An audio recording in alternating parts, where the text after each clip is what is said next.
It's been a long time. For real. Yeah. It's been a while. Doing all right? Yeah. I'm working hard. I had to quit my full-time job to get stuck into this project Checha full-time. So yeah, that's why I got the free time to join you guys. If you want me to feel sorry for you because you quit a real job, then this is the wrong place. We all think that's Congratulations. exactly what you should do. Congratulations. Especially today. That's what we're talking about today, is like quitting our real jobs, right? Yeah. Yep. Okay. And monetizing. Yeah. We already made it 6 months ago with Chakan. We quit our jobs. Nice. I had mine 2 months ago. I quit my job 2 months ago. Quit mine 8 months ago. Still trying to find a way to pay the bills, but we're getting there. I think it's been a month for me, and yeah. Littlefish Foundation, quitting your jobs. Thank you. It's amazing. What we do. For me, it's been traveling the world. You do look very relaxed and refreshed right now. It's really nice to see you. Yeah. Sure. Let's see what happens in a week when I get back. I'll tell you about it. So where are you right now? I'm in Morocco. Amazing. Oh, nice. Amazing. Super nice, yeah. Good. Paula's still with you?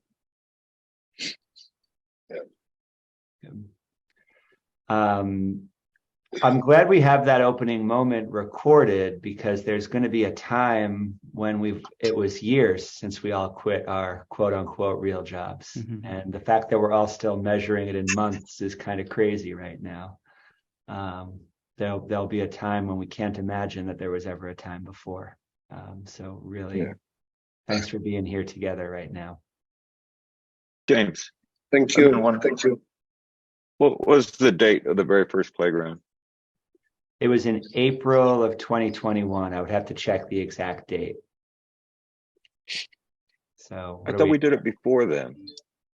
We had little meetings with young, long-haired devs who wanted to change the world, but it didn't morph into playground until about April. Those guys all went and got jobs, didn't they? They did all get jobs. So we're gonna have to circle back with them and tell them to get with the story. That's exactly right. Exactly. I think if Littlefish had been around then, and if Gimbalabs had been a little bit more established, we would have been building with them. But this is right, and this is what we get to talk about today. This is the world that we live in, little by little. I'm hoping what we talk about today will help. Say it again. Sorry. I'm hoping what we talk about today is going to make that a bit easier for everybody else to hop into. At least we're going to get there in a few iterations. Yeah. I think so. All right, for anybody who hasn't heard this part, I'm looking at Juan, but there was a big Catalyst workshop in person last week, and there's a great photo that I'll treasure for a long time. And front and center in that photo and leading a table, not just participating, but leading a table, was Juan's daughter, Paula. And that was a life-changing experience, not only just to see that we were having this chance to meet each other, but you brought family along. She's around here. She's already, hey, there you are. Hey. Nice to see you all. You too. That was an awesome meeting. I was really glad and grateful to be a part of it. That was wonderful. Incredible. I mean, thank you so much for jumping in, and I'm glad you two are still traveling. Yeah. It's her fault, by the way. It's not so bad. Fault. The Sierra clan showed up for dinner with Lucas and me on the first night we were all in town, and Paula said, "So these are the people you've been talking to." So yeah. But welcome. Lovely people. What? Lovely people. Back at you. Thank you. So it's good to be back here. I've also been exchanging some messages with some folks saying, gosh, as fun as that travel was, it's kind of nice to be getting back to this routine. I like the way we get together, even though hugs are going to be really essential once or twice a year. But so this is Gimbalabs Playground for anybody who's here for the first time. Like Steve asked, we've been doing this since the early side of 2021. It's a place where we get together. Sometimes a builder presents something they've been working on. Other times, somebody who's new to the community comes and has a chance to talk through an idea, and they're wondering if it's a viable project to build on Cardano. Either way, the way we usually start off is by giving the presenter a chance to share out, whether it's their questions or their progress, and then we have a broad-ranging conversation. So I think it's gonna be a little bit unique because we've got a workshop from the Littlefish team today. But one of the things I love about you guys is how much space you always make for those big implications for the conversations we're having. So you're playground veterans already. Welcome, guys. Good to see you. Very good to be here. Thank you, James. Thank you, James. Right, so I can go back to this at the end. If anybody here ever wants to present here at Playground, we have an open sign-up process. There's simply a Miro board where there's a calendar, and all you have to do is drop your name in there, and then you're officially on the calendar. So we can debrief on that at the end. But I'm excited to jump into what you guys have for us today. all right, so we're going to be working on a Miro board today. I'll be sharing the link in the chat, and this is going to work out best if you all hop into this board. We're going to do a flash Ikigai, organizational Ikigai session today, and I'm gonna, if I can share my screen, and I'll walk you through all the steps. We're thinking it's going to take around 1 hour, 10 minutes, and the end of the session is a free-form discussion. But at the start, we're going to do some hard deep thinking, and then we're going to vote on a few things. So let's take a look. So for those of you who don't know what this concept is, let's start by introducing what this is. This is a Japanese concept, a simplified version of a Japanese concept called Ikigai. And what that is, it means doing what you love, what you are good at, what you can be paid for, and what the world needs. And we kind of modified this concept. It's originally an individual-based concept, but what we did was we took it and then we said, what if we made this all about the organization, the team, the group? And the team that we're going to be talking about today is Gimbalabs, because we're all a part of Gimbalabs. We're part of this community. So what we're going to do is we're going to try to fill this out as a community. We're going to put all our ideas down here and see what we can learn. It's going to be in 3 phases. I'm getting some feedback. Right. It's going to be in 3 phases. Everything you see in pink are the rules. So the first stage, the first phase is the brainstorm.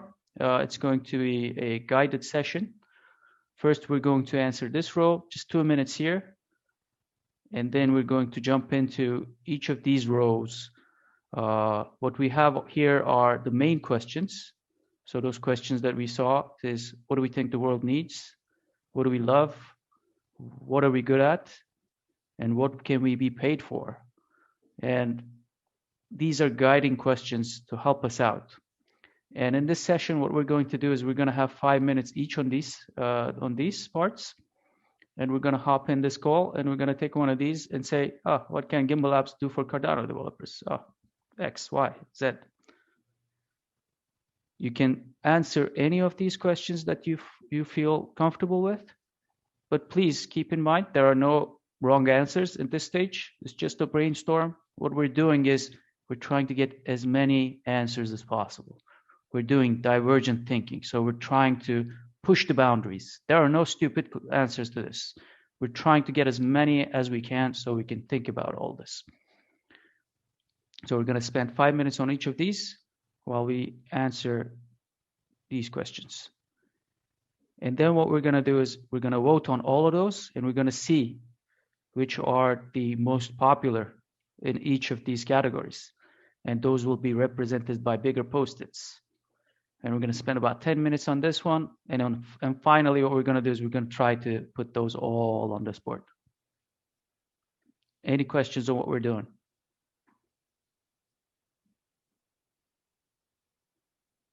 I do have a small question, specifically because I don't know how often you guys have been here, but I've only been here 3 times.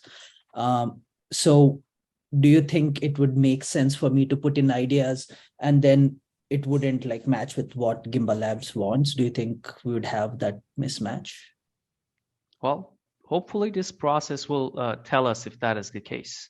So in this stage, just feel free. You know Gimbalabs as much as you do.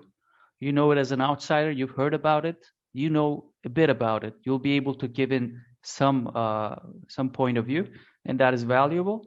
So just put that in. That's okay. And if the community agrees, then it's going to be here. And if they don't agree, then it's going to be here. And that's okay either way.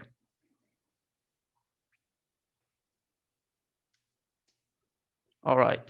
So we're going to be doing this with timers to keep on time because we've got a lot to get through. So this will be Flash Ikigai. In 1 hour, we're going to finish this. It usually takes us like 5 to 10 hours. So it's going to be a quick one. But first off, to frame all this work, I'm going to ask if James and the founding team, if Roberto is here. What we're going to do is tell us, why does Gimbalabs exist? What is the purpose of Gimbalabs? And we have 2 minutes for this. And please, let's drop those answers in as well. Awesome. So we're still in the process of really taking on this work full time at Gimbalabs. So Roberto and Julie, co-founders, send their regards, but we're well represented by the rest of the crew here. Gimbalabs exists because Catalyst started, and some people who cared about similar things started meeting each other and finding alignment between the things they wanted to work on. Specifically, what I brought to the table was an interest in experiential learning or project-based learning, because I was looking at this concept of smart contracts and blockchains and beyond.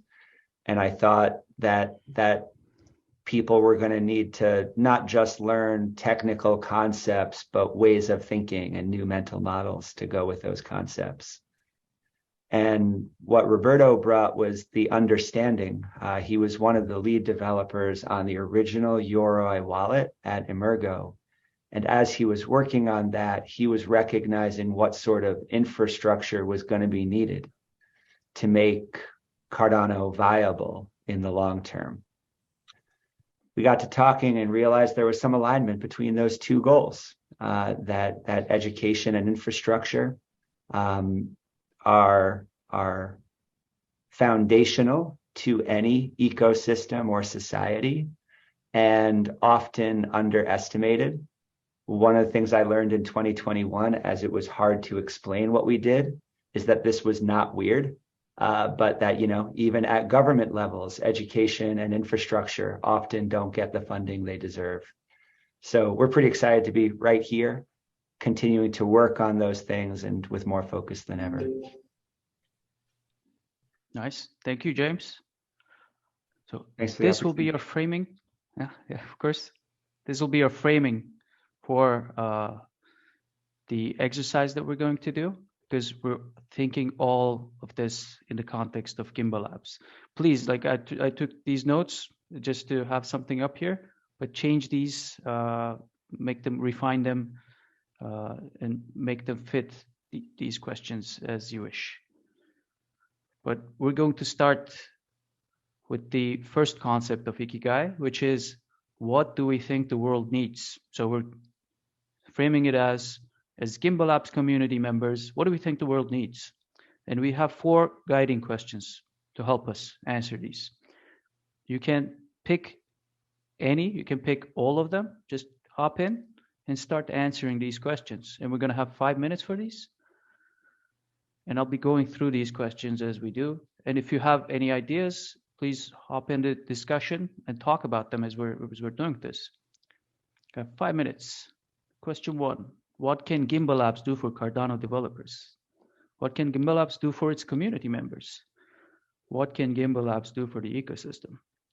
And how can you be more involved in this community?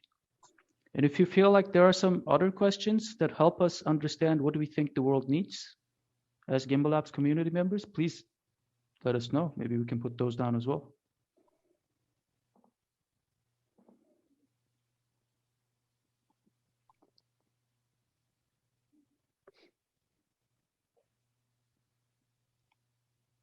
It is really fun watching the swarm work.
We found out recently that it is good to have good silence breaks in these conversations, in these workshops to work.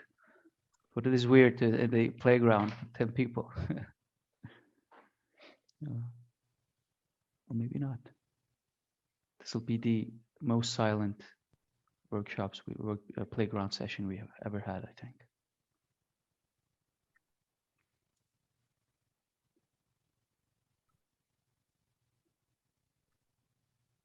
Taking it seriously, huh?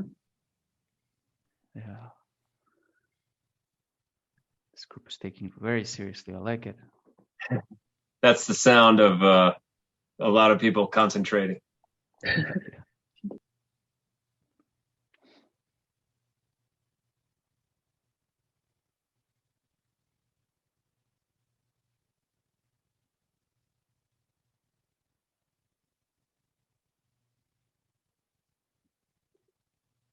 Maybe some elevator music. Oh man, I can add those, I think. On the next one. Lounge, huh? Lounge music. I always think of the Jeopardy game show and its theme music. Dun, dun, dun, dun, dun, dun, dun. Oh, it's not helping Steve. Now I'm nervous. Okay, hold on. Oh man, this is beautiful watching you guys work.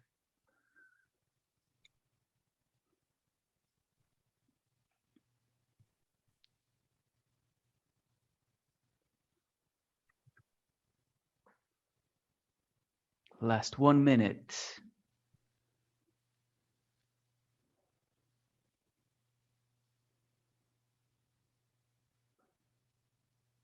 There's some very detailed answers here.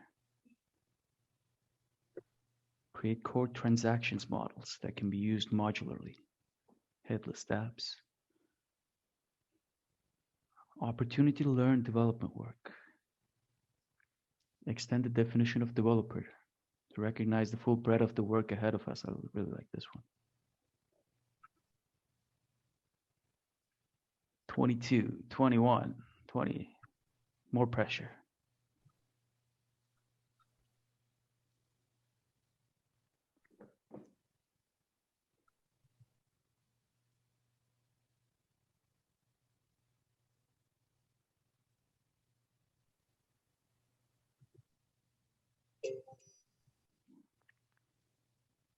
That's time's up. So we can take a look at the answers, see what pops out. Maybe we can do a short discussion. I'm not quite sure how to organize this. If we can go through all of these, but it's probably better to have a little chat here, talk about it, vote on all of this, and then go forward. Maybe that'll be better to break the silence a little bit and have a little chat. So, anything popping out to anyone? Any patterns?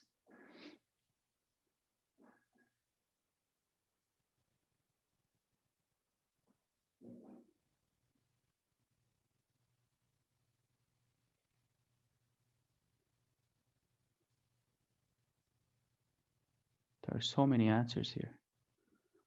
We do need to take a look at each of them to understand which is which, what is important. I was thinking we'd get like 10, 20 max, but we got way too many. So we need to understand before we take a look, take a vote. We've got a So it's gonna be week-long agenda right here. Yeah. Wow. I am seeing a theme of standards in a way, it seems like. How so?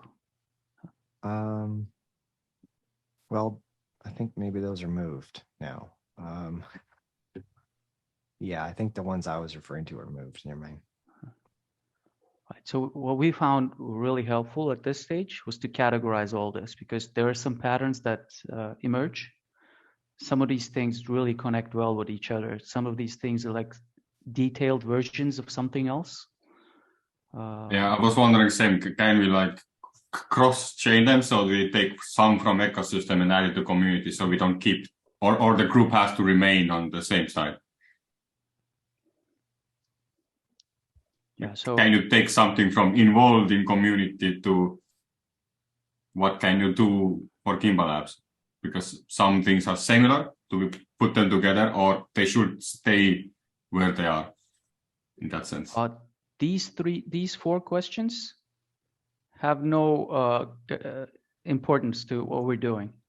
Those were just questions to get us thinking about this main question, really. So what we're going to try to do is kind of group all the answers that we did. So it's going to be a little more difficult than I first imagined, but we're going to take a try. So how about we do a little session where we try to categorize all this info. So we need a little bit more space, so I'm going to create it right here. Too much community. We're dealing now with the problem of too much community. You can't win.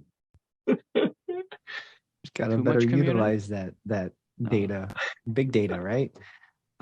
So a lot of it's like resources, providing resources for the developers, the community. So if you guys could move all these answers to the right side, and then what we're going to do is we're going to try to categorize each of them by like similarities. If they're similar, they go on the same row. If they're not similar, they go on a different row. I created two bunch of groups where one is of what like helping, supporting education, so like one-to-one, and another one is creating spaces, like just a lot of spaces, which is a bit higher level of the same thing. I'm a little bit concerned that you mixed up the answers here. Right, so if they're similar, please put them on a row so we can see them very clearly on a row. And what we're going to do is we're going to create a bunch of rows, and then we're going to take a vote on each of those rows. And those will be our answers. I started doing columns. God damn it. Okay, that's easy. That was the magician, the mirror magician. Mirror magician. Or do you prefer mirror wizard? Which one? The mirror is. I remember Nori talking about how there's a psychology to organizing and categorizing things, and if you just let a bunch of people go at it with silence, not talk about it, over time, they'll eventually fall into the right category. So that is exactly what we're going to try to do. So we have a bunch of answers here, guys. Just put them on a row. Like if it makes sense, just put it there. If you like, just take somebody else's row and mess it up. It doesn't matter. It's okay. It's fine. What we're going to do is put all of them in an organized place so that we can categorize them.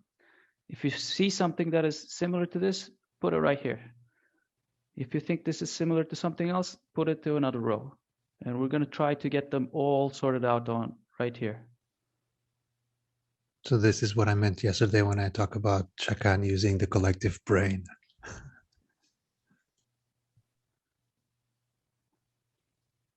It's all about alignment of the collective. We're figuring it out. Nori described it as just watching the swarm go. It's pretty magical. I love it. Oh, and we're coming up with new categorizing ways. Nice, love it. Project management, dev training, support and education, even higher levels. Great.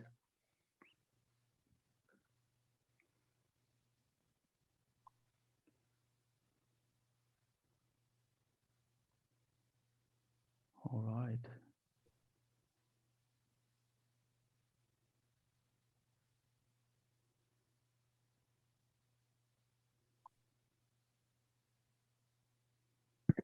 In the Zoom window that looks like shitty mindsets. I think that's pretty funny. Shitty mindset. You would. I'm sorry. I'm sorry. Sorry. Sometimes it's more fun to keep my glasses off.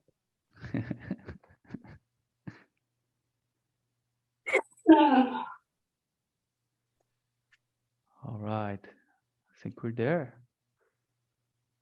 Nice. So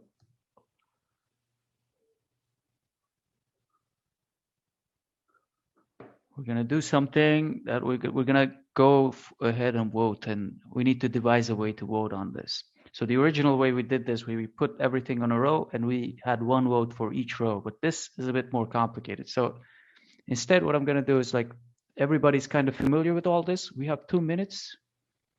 We're going to do a vote, and give me a number. How many votes do you guys have? Do you guys want for all this?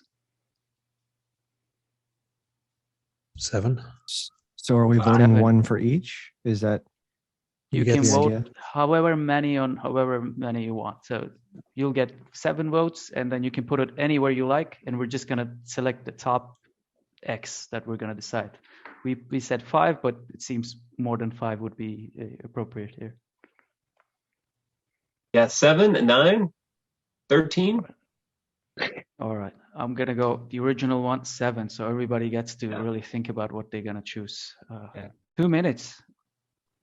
It's a tough one. What's how do we vote? With an emoji? I'll just use the Miro +1 type of thing. Oh my God. Where is that? It should prompt you. It'll show you a notification, yeah. It's not yet started. Once I get it started. There we go. And help me with voting. I'm an American, so I voted the very last second. Oh geez, it started already. Okay. We know which one's going to win project management. I'm gonna stop sharing. Hide everybody's vote. God damn it. So 7 votes, only 90 seconds. There we go. Oh. If actual elections were like this, oh man, it would be just much more fun, huh? You only have 60 seconds to vote. Vote or your country is gonna go and, I don't know, declare war.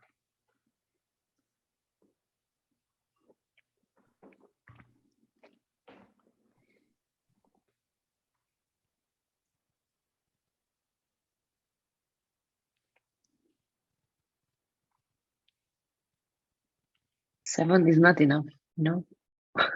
There are a lot of good stuff. Oh, you really got to think about it.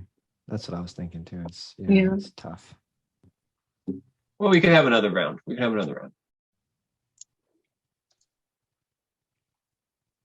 It may actually be too little, yes. If that's the case, we'll do another round with like 13. Maybe that sounds better. Because we do extend the need some time? things to pop out. It's Yeah, taking me sure. longer to read these than 2 One more minutes. minute. Oh, you just added a minute. Way to go. Voila. Way to go, Miro. Miro's pretty cool.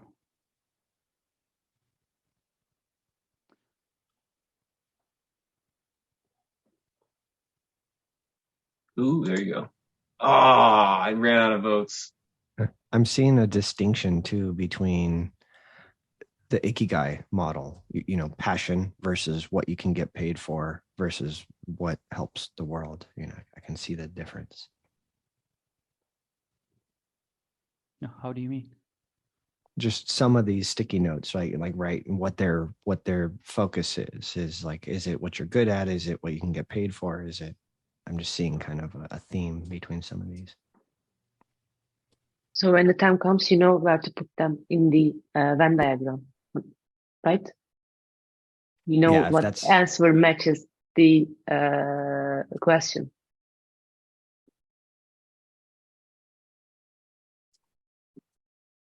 Ten seconds. Need one more minute? No, we got enough. Yeah, we're there. 5, 4, 3, 2, 1. That's it. Oh, darn it. All right. Let's see all the results. Oh.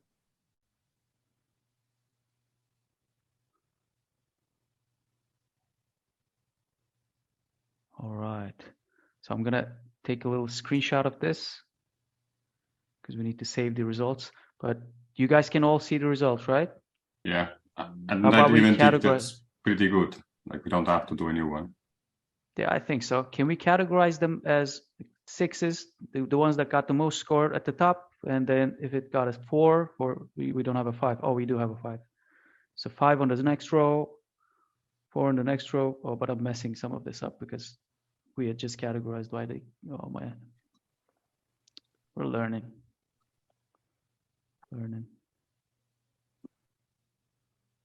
I just messed up all the categories of the with the red ones. That's okay. Oh dear.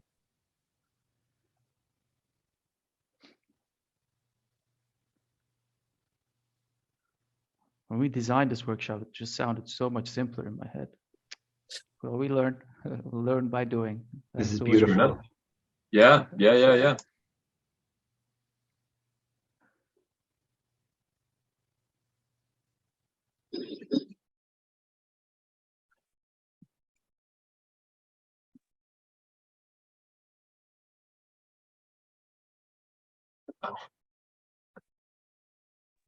Will these voting numbers disappear after you start a new vote? Okay. Yeah, they will.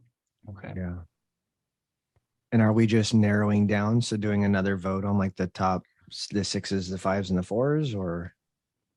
Nope, this is it. Okay. What we're gonna do is I'm gonna take a screenshot of this, and what we're gonna do is we're gonna put the 6s at to be the biggest post-its. The 5s a little smaller, 4s a little smaller, 3s just even smaller, and 2s even smaller than that, and we're not even gonna touch the 1s. I don't think you'll be able to read the 2s or 3s, but yeah, maybe. The voting's on. There we go. Well, our screen is huge. The Gimbalabs Ikigai bit, it's pretty big. And I think we can copy over. Let's set the sizes first. Oh, these are the biggest one, right?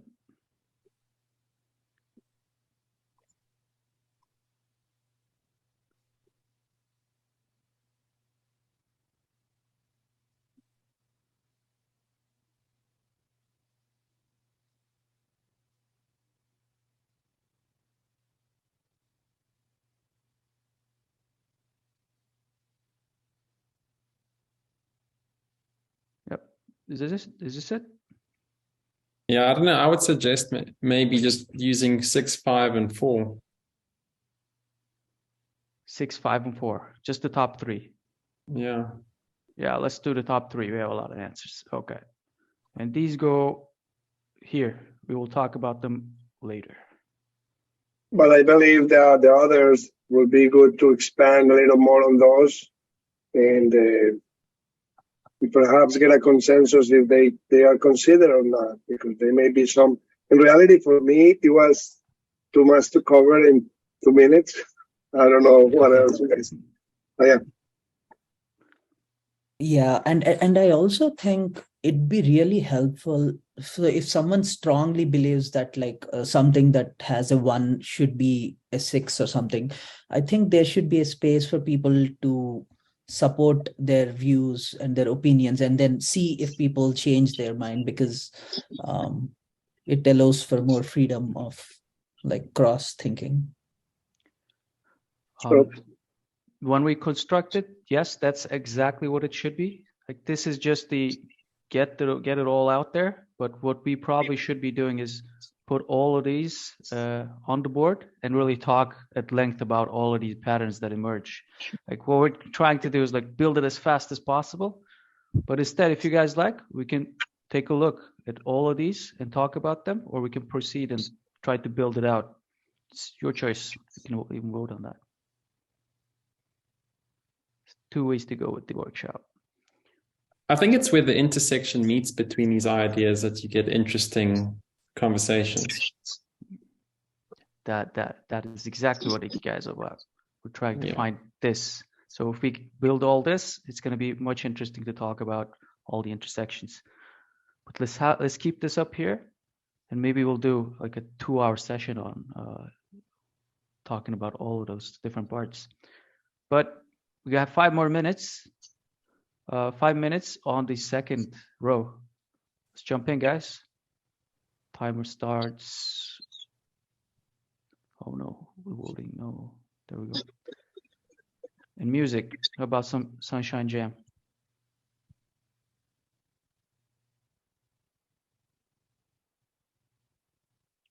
Oh, here we go. Are you guys hearing this music? No. No. I was looking forward to it. Sunshine Jam. Okay, I'm gonna stop. You have to actually like say set it or something. You go to the tab and yeah. There we go. Yeah.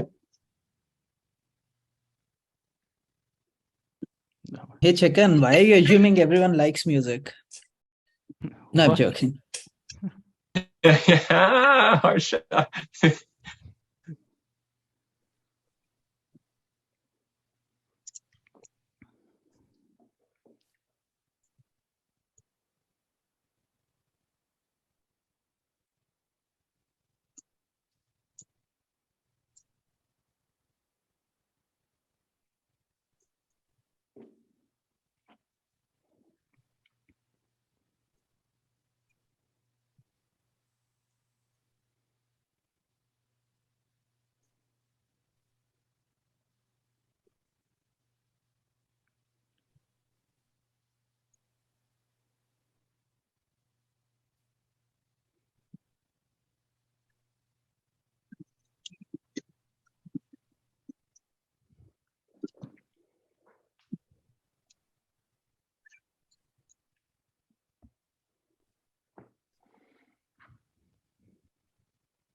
Getting so many answers.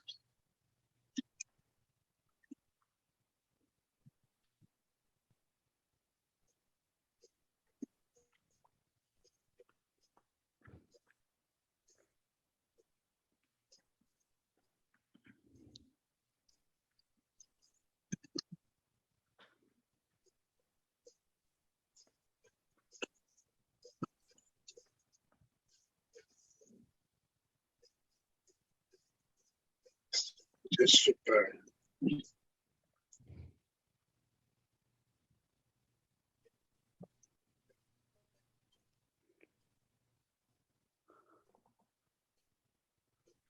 All right. 40 seconds left.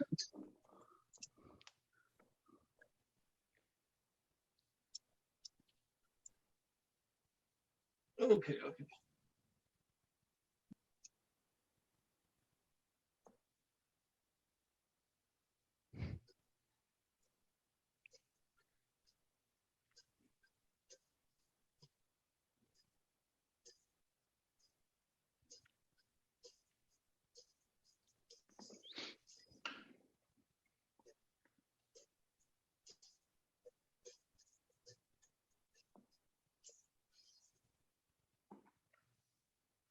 And the time is up.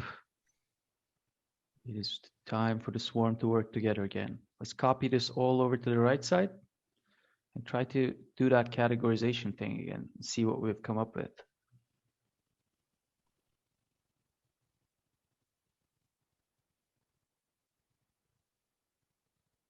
And please share if you've seen any similarities, any patterns emerged out to you. Talk about them.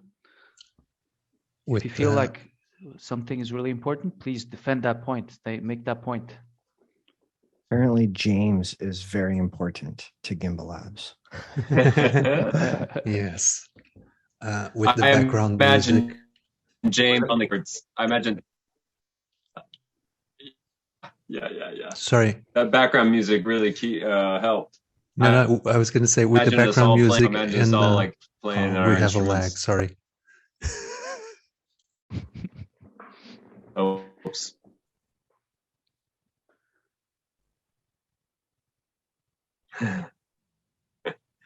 No, that's fun. Because you were saying something? I was just going to say with the background music and the little bell and all, it just crossed my mind. This could be a TV show someday. It's like just completely entertainment. But yeah, I think it's going really well. You could do a comedy show based off of this idea. And I'm really sorry I keep clashing with everyone. I think the Catalyst comic would be, like as a section of the town hall and breakout room. If you just need some comedy, somebody comes and does some stand up. Yeah, the South Asian town hall does have that. They come and sing and like perform and do poems and stuff like that. Wow. Yeah, man. Yeah, that's pretty cool. But I think what inspires, makes me passionate about, and motivates me to contribute is the folks over here. I think that is a resounding yes. I think 3 people, the word people has been mentioned at least 4 or 5 times in the list.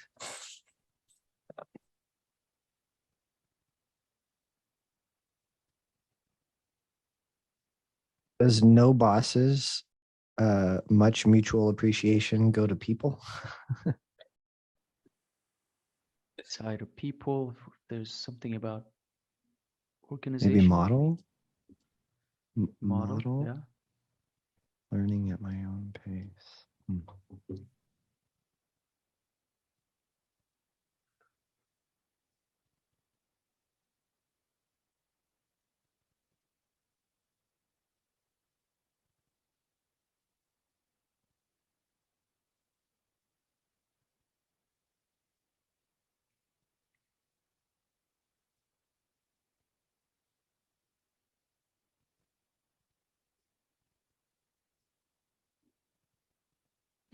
All of the above.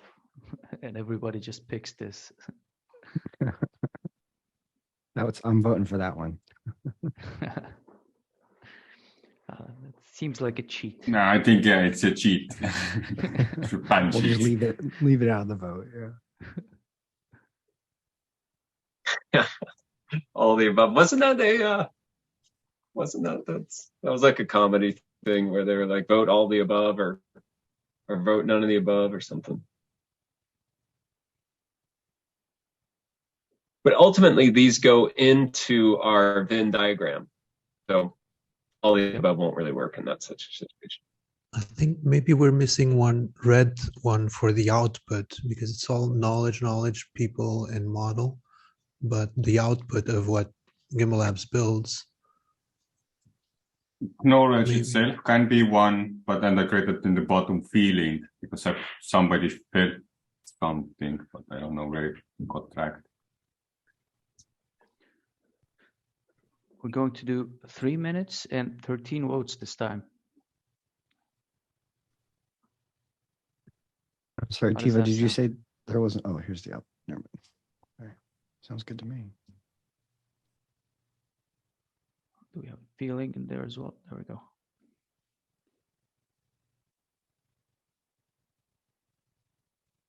All right, the voting is about to start. 3 minutes, 13 votes. Here we go.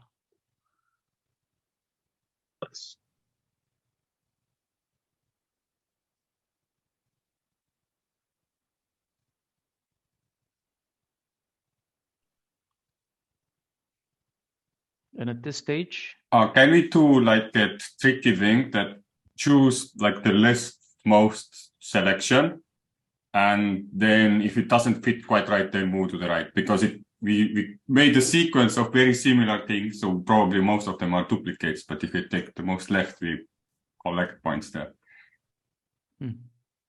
maybe we should refine first. How can never we mind. fix it right now? Maybe we can count them up afterwards. If it is very similar, we'll double count those.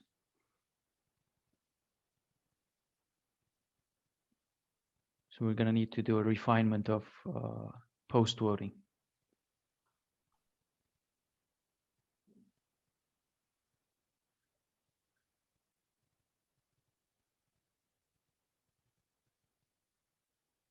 But I think we've already categorized, like the people already are there. We can count those up together.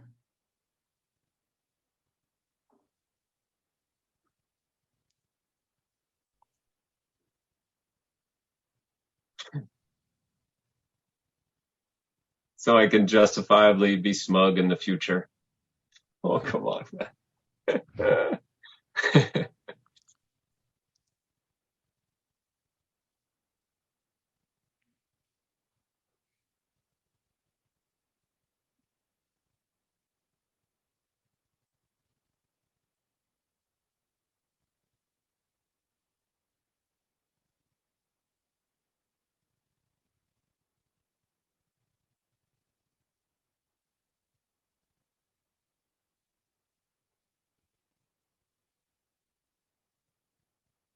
All right, 50 seconds.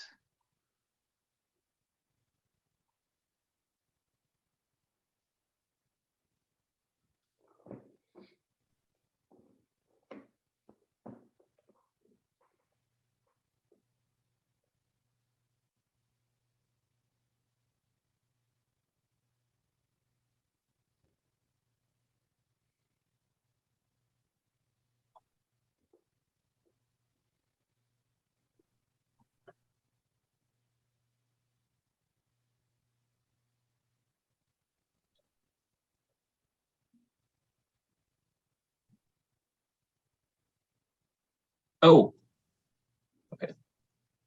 I thought I was missing a meeting. Jeez. All right, last two, one, Goodness. and we're done. Let's see what it looks like. And if you notice anything that is very similar that we should count up the votes, please bring those two things together so we can see. All right.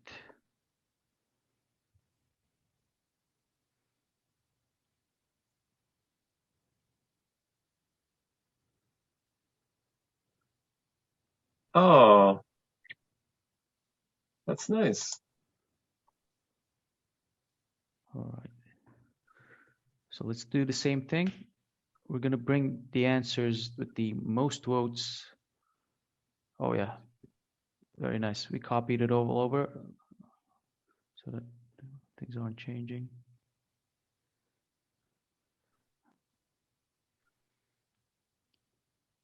Nice. Take the votes for 8. Do we have 7s? Oh, the people I think won, right? The people, the people. Where's the other people? Oh, there it is. This is the winner. People. The top. I think I missed one people. Where's the, there we go. So that got 10 votes. The winner.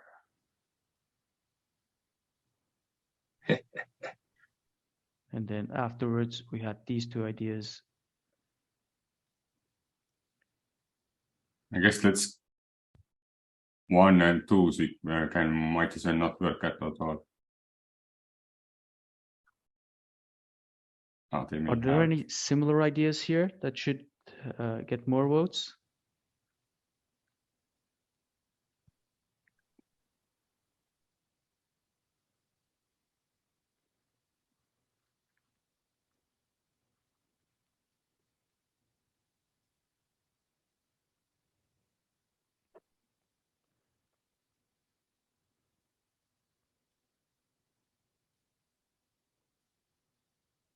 All right. This is really cool. Is that an intentional connection line? I'll delete that if it doesn't look like it's intentional. Generating a need to know to being surprised by others' insight. That's probably a mistype. Yeah. I love that philosophy chats is up there because that's something I really like about being around in the Gimbalabs. But it's also the fact that the philosophy comes out from the practice. It's like a grounded philosophy, feet on the ground, head in the clouds type of thing. So there's a really lovely balance. This is a great way to get to know and map out a community. Very glad you guys feel that way. And we got the second one done. So we put the people. What do we love? The people, knowledge sharing, philosophy chats, being a mentor and mentee at the same time, exchange of values, ideas, education, and a bunch of other things. But we're running low on time. So how much do we have? 30 more minutes?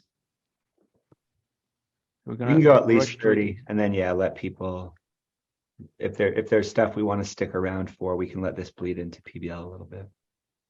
All right, so how about we do some up-tempo funk and we do 4 minutes because it's going to make us a little easier. Let's go. We're doing the third one. We have 4 guiding questions for us. What we're trying to answer is what we're good at. So what do people approach Gimbalabs for help? What are our skills, our expertise? How do we problem solve? What are the lessons we learned?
Last 10 seconds.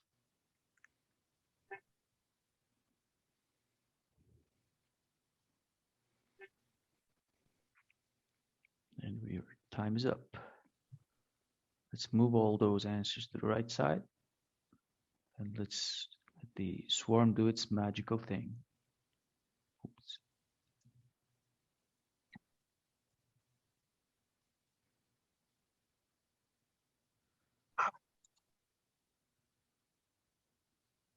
Teva with the magical skills.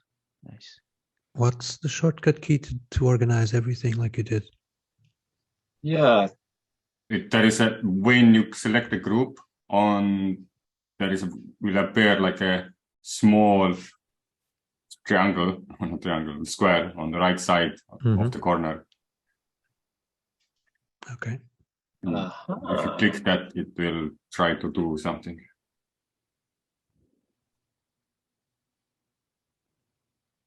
Let's get these categorized. And if you see anything that is very similar, just stack them up so we don't do double votes. If it's actually after we kind of of stacked them up in this way, I realized we had pretty good categories. Like these questions actually categorized the answers pretty good way. And then we mixed them all up, right? Yeah, we mixed them all up. I'm seeing people add stuff to mine too.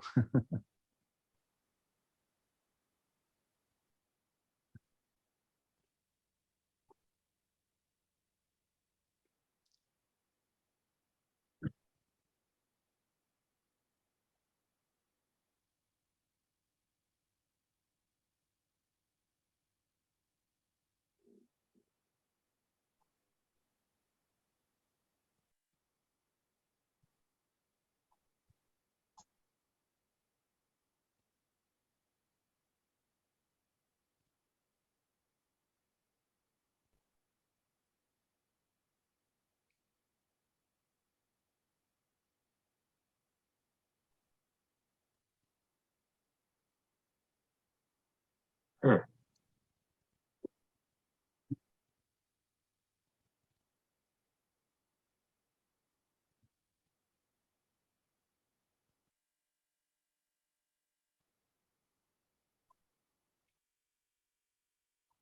So the question we're looking at is, what are we good at as Gimbalabs community?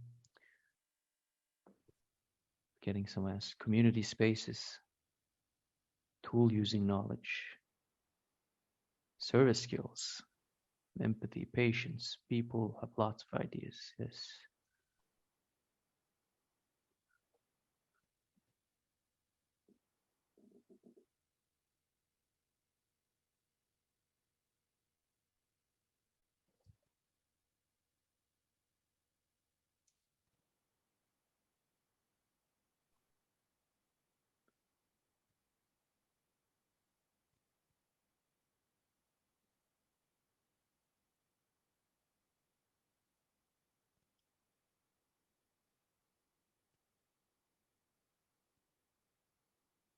I think with 4 minutes we had a little bit less, fewer answers, but it was easier. It is kind of easier to categorize and get going.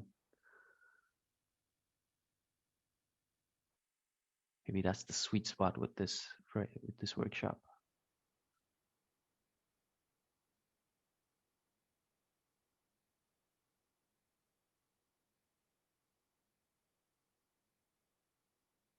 If you guys are seeing any duplicates, please stack them up. If not, we're going to go through the voting, 3 minutes. Then we're going to see what is important. And again, we'll do 13 and we'll have 3 minutes to vote. Starting now.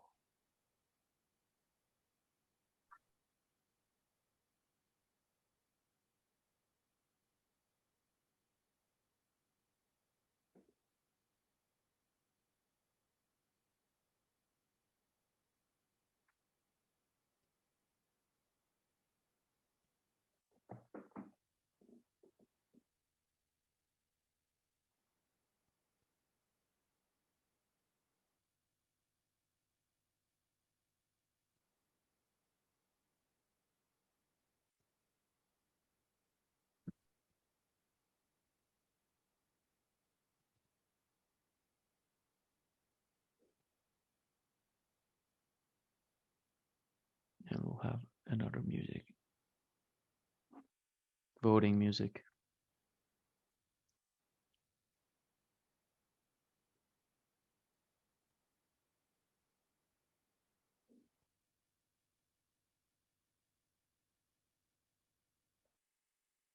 I guess only you can hear Chaka. Only I can hear it? Ah, sorry for you guys. It's pretty smooth groove. I'm gonna play it on the next voting round. Kind of selfish, isn't it? Oh, I can play it for you guys. There you go. Do you hear He's a it now? facilitator. He should be selfish. You guys hear it now? Yeah, this is much better than the last one. It's bossa nova, no? Yeah, it sounds like it.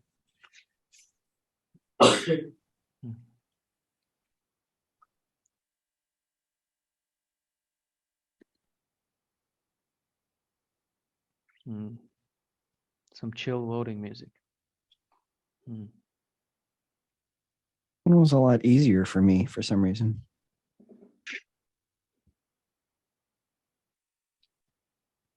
Ran out of votes in like 1 minute. And I was like, okay, where do I take this point? What is PBL exactly? Project-based learning. Oh, go ahead. Sorry, go ahead, James. My fault, James. Go ahead. Yeah, project-based learning. Okay. And it's slightly different from the wool world, where it's basically putting a background knowledge and then for 3 more steps I forgot in which sequence. But yeah, you put background knowledge on board and then you do some activities and then you specialize in it.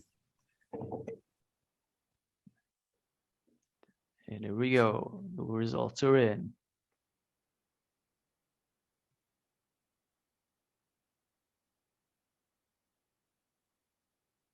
Nice. It's okay. We can stop the music now. There we go. Let's line them up, guys. Let's put the ones with the most votes at the top all the way down. And what are we getting? We got the first result, speaking non-techish. That's what we're good at. Very nice. Tokenomics, Gimbal tokens. Peer review, Plutus. We're preparing the Cardano ecosystem for its next 100K devs. Critical thinking in a think tank. Philosophical ideations, system designs, PBL, community building. And just as a suggestion, because we have so few at the top, let's take the top 4 instead of the top 3 this time, so that we have a few more answers.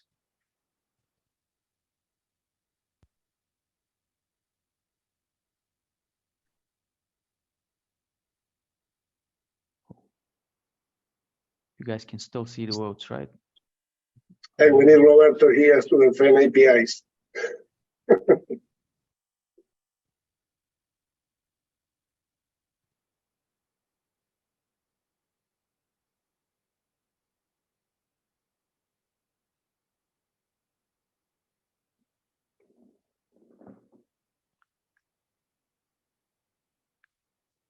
We technically don't need to order the bottom, right? Because you're not using those.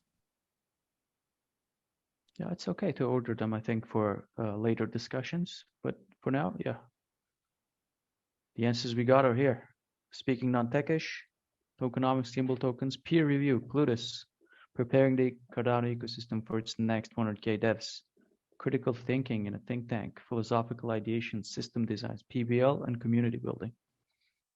Very cool. And the last one, we're gonna have 5 minutes. Do you guys like that music, or you want something else? You want a calm flow, maybe? That was perfect. Yeah, that's perfect.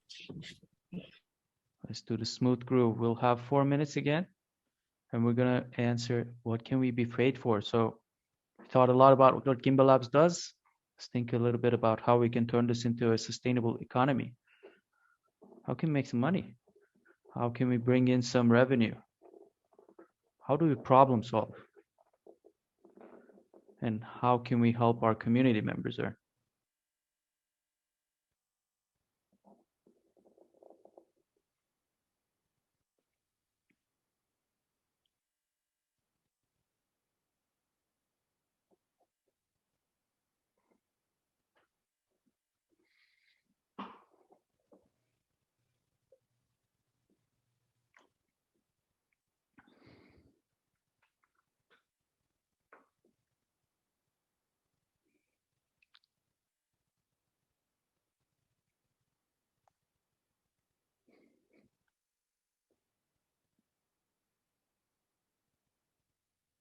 Yeah, I love this tune.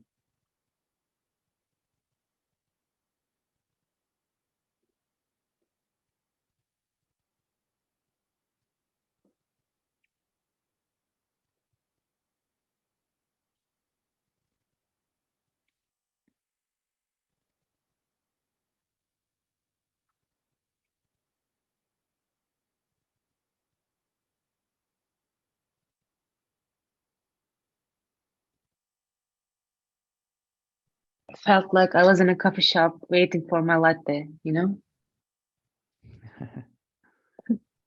with this music.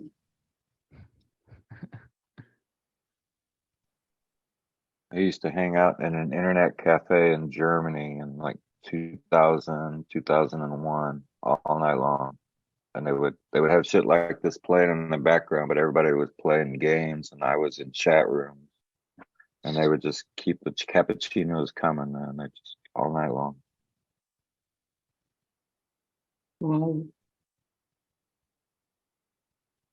At some point, the music turned off, but it kept going in your head. Yeah.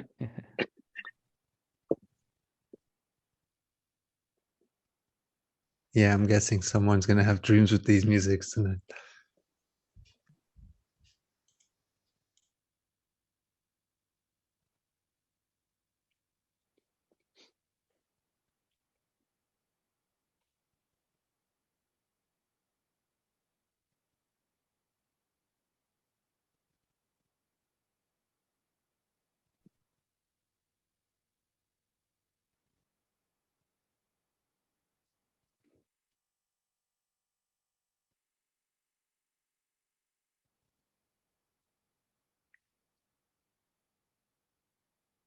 Okay, one more minute.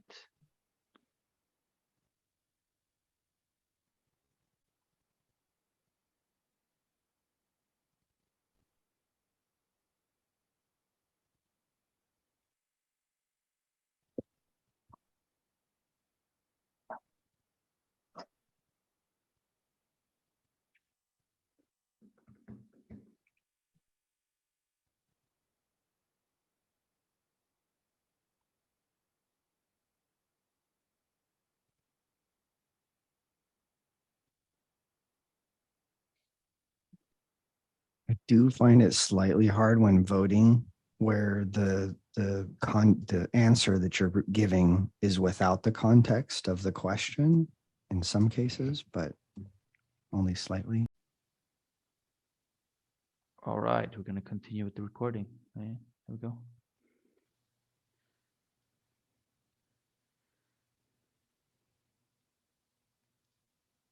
The eye of Sauron is upon us again, eh? The all-seeing eye. All right, let's get this all sorted, guys. We're almost done. Then it's the fun part. Then we can think about all the connections that we can think that we have made. Yeah, I think the only obvious thing what pointed up was Kimball token and tokenomics and utility for Kimballs. But the rest of them kind of fit into the underlying question it was asked for. Not finding too much overlap. If that's the case, we can just line them up. We can line them up separately, but maybe cluster them so that we can take a vote. All right.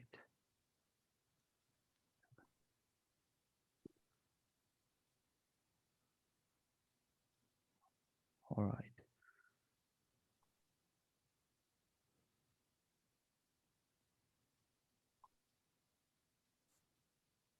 Sell stuff. I like that. Sell stuff. Like Craigslist. Sell stuff. Yeah, let's do it. I like the tips idea too. I've thought about that myself. Just asking for donations kind of thing.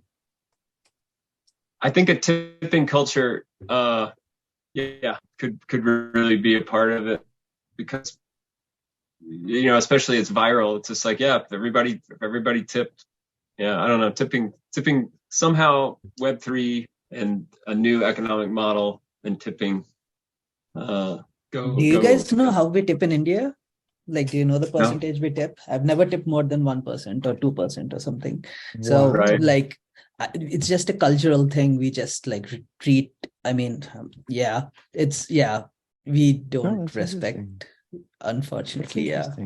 Because in the US, it's a social thing, right? Like we're at around 15%, but it's a social concept. Like if you don't tip, I don't know. Well, and then some things are tipped for and some things are not. And I remember when the fast food restaurants started putting out tip jars, and I'm like, I don't know. Is this something to be tipped for? But it should or could be. I know that in Europe they just round up. So if you're at the coffee shop, maybe Steve in Berlin, maybe they were doing this where you just sort of you round it up so you didn't get the change back. It was like keep the change type of thing. Whether making change, so it's like now you don't have to worry about making the Gimbal token post-its into one so that we can start to vote.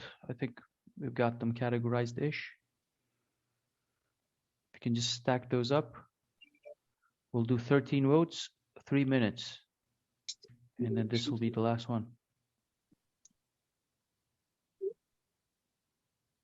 Are we going to get more? Are we going to categorize? Still categorizing, or?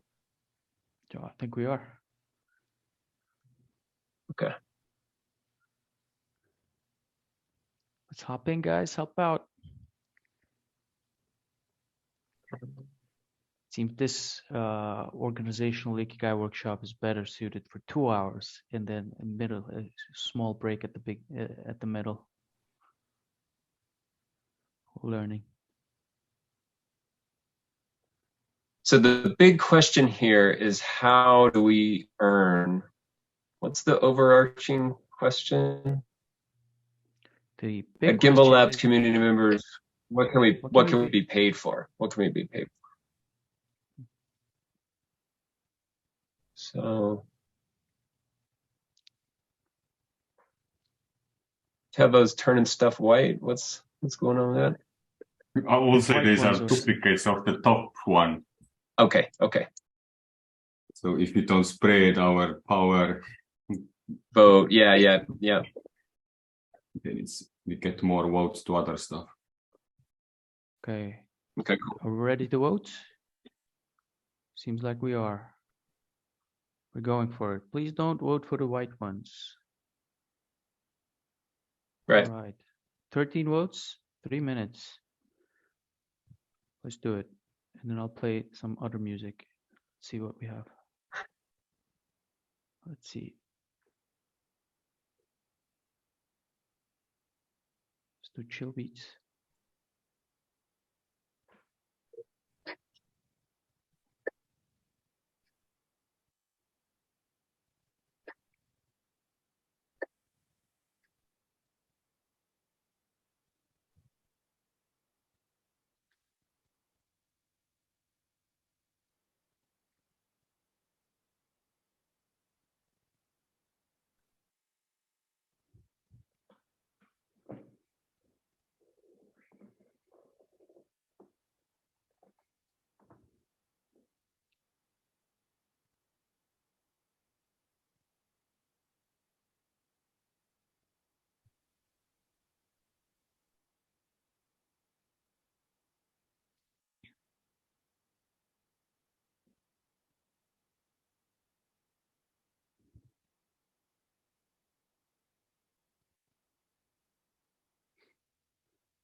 Reaching 20 seconds.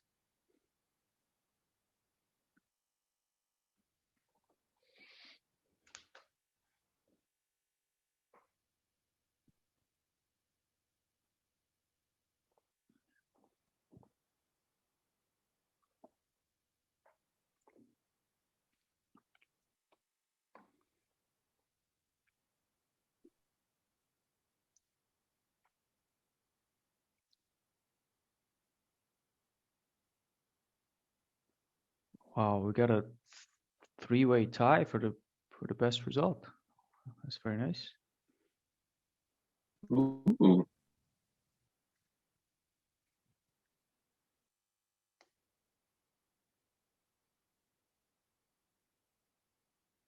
Oh man, I lost it. Damn.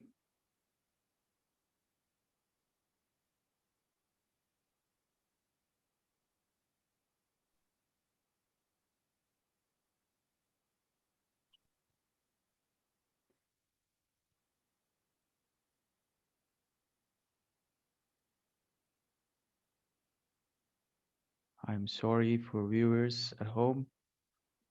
I turned off the results of the vote, so you're not able to see what is winning. But the swarm is at work categorizing for us. The winners are reach out to institutions and adopt the paid PBL program. Tokenomics of gimbals, build applications for communities. Nice. We can still see it, Shakan. I can't. So the recording won't. The recording won't. It's good that you guys can.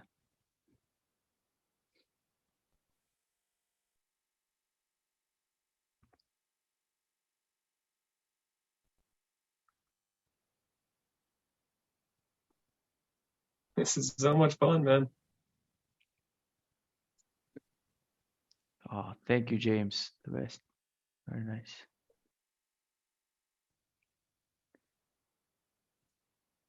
Yeah.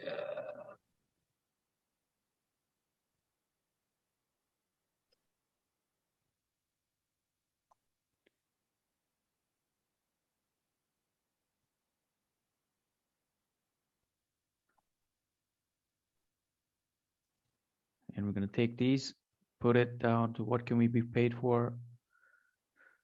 And we've got a lot of answers. Now we've got to talk about them.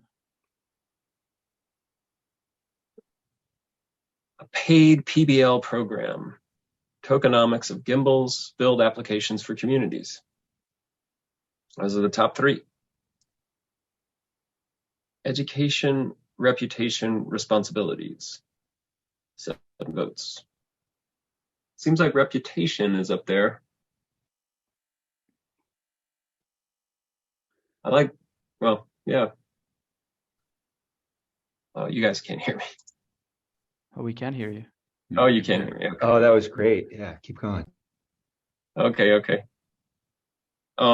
Reputation seems to be something to talk about.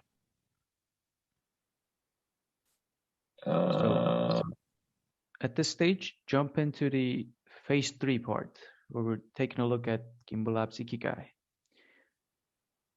And we're going to take a look at what is commonalities, take a look at what is popping up as important, and try to fill this middle bit.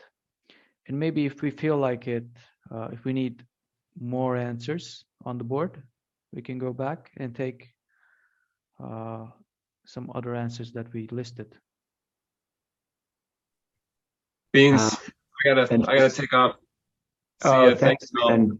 Keep the recording going. I will definitely check in. I'm very curious as to how it all like coalesces and gets down into our Venn chart. Yeah, big and beautiful. Awesome. You guys are awesome. Thank you. Cheers, man. You too. Ciao. And just regarding concerns on time, we typically transition to a Plutus PBL kind of planning meeting right now. Curtis and Adrian are regulars for that. But is it okay with you guys if we just keep going with this? We'll record this and we'll connect more specifically on Plutus PBL next steps ASAP. take a break. This feels really valuable for that work anyway. So I'm happy to keep going. Cool, thanks. Thank you guys for setting aside the time. It's the first time we're running this workshop, so a few bumps on the road. An absolute honor. Oh, it's been very smooth, very impressive. Thanks, man. Thank you. Thank you guys for being awesome. Like, wow, so many answers. We got to go through all this again. So this part, we tried to take a look at the commonalities, but it's more of a discussion. At this point, it's better to talk about all this. So anything that pops out to you that you think is really, as we've identified as important, is now to talk about it. So one thing that immediately pops to me is, I think there's a commonality with the community and the people.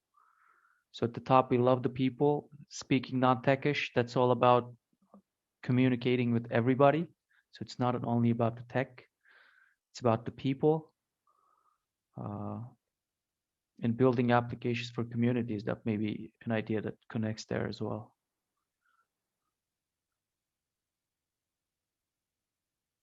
The one who controls the mirrorboard, can he lock the circles?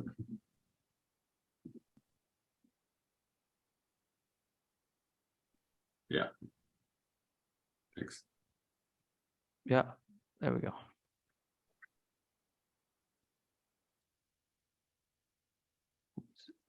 I think system design and what can be paid for can be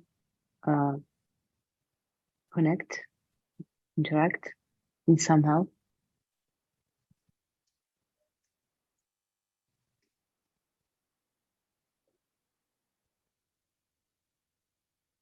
How do you mean, MJ?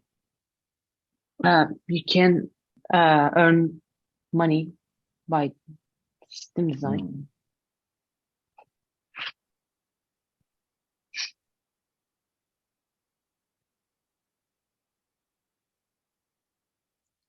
Oh, don't change the sizes of these. So we see which one we voted as bigger. Got you. I forgot. Thanks. And if there are similar like things. Sorry, my Miro crashed, and that's why things got moved by me. Sorry. If there are similar things on different parts of the field, we want to identify those as well. So that tells us the commonalities here. But maybe it's a good idea to bring in more stuff so we are more able to identify those commonalities.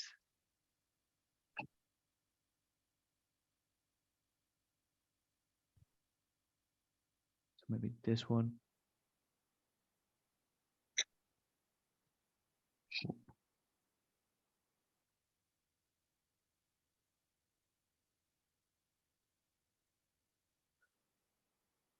May also be good to take a look at this later on with fresh set of eyes.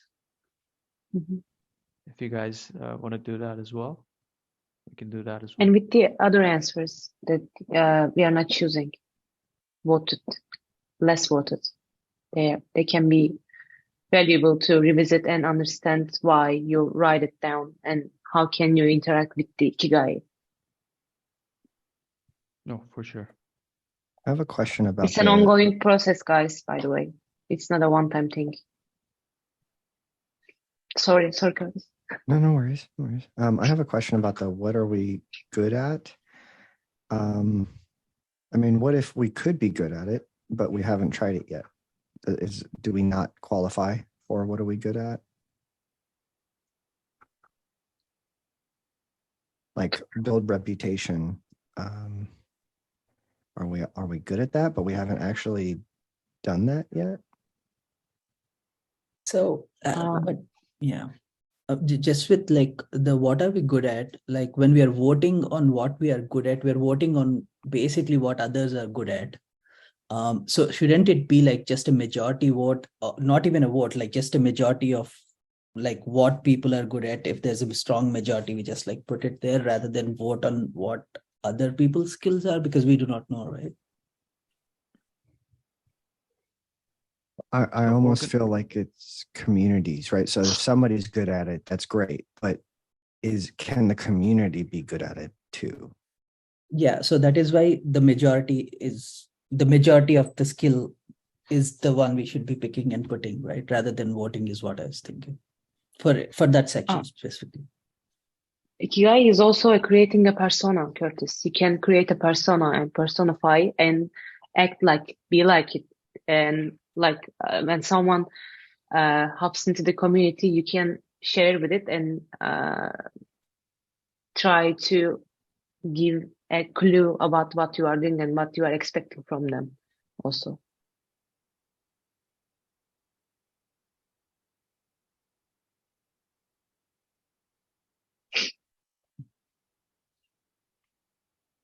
With organizational Ikigai, a lot of questions exist in my mind, and this kind of helps us understand those questions, like what we are good at. Does that mean what we individually as members of this community are good at? It may include that, sure. I think it also includes as a community what we're good at doing together. And I think the perception of the individuals inside of the community on that question is very important. And also maybe asking the negative of this question is also pretty good, like what we're not good at. But maybe that's another Ikigai session with another circle. It's like, right, Yeah, there is enemies of Ikigai part in this Mira board. You should check out this board too to understand why we are doing this positively, and there is a negative side of it. Because we are living in a social world and we have a social life. We have others.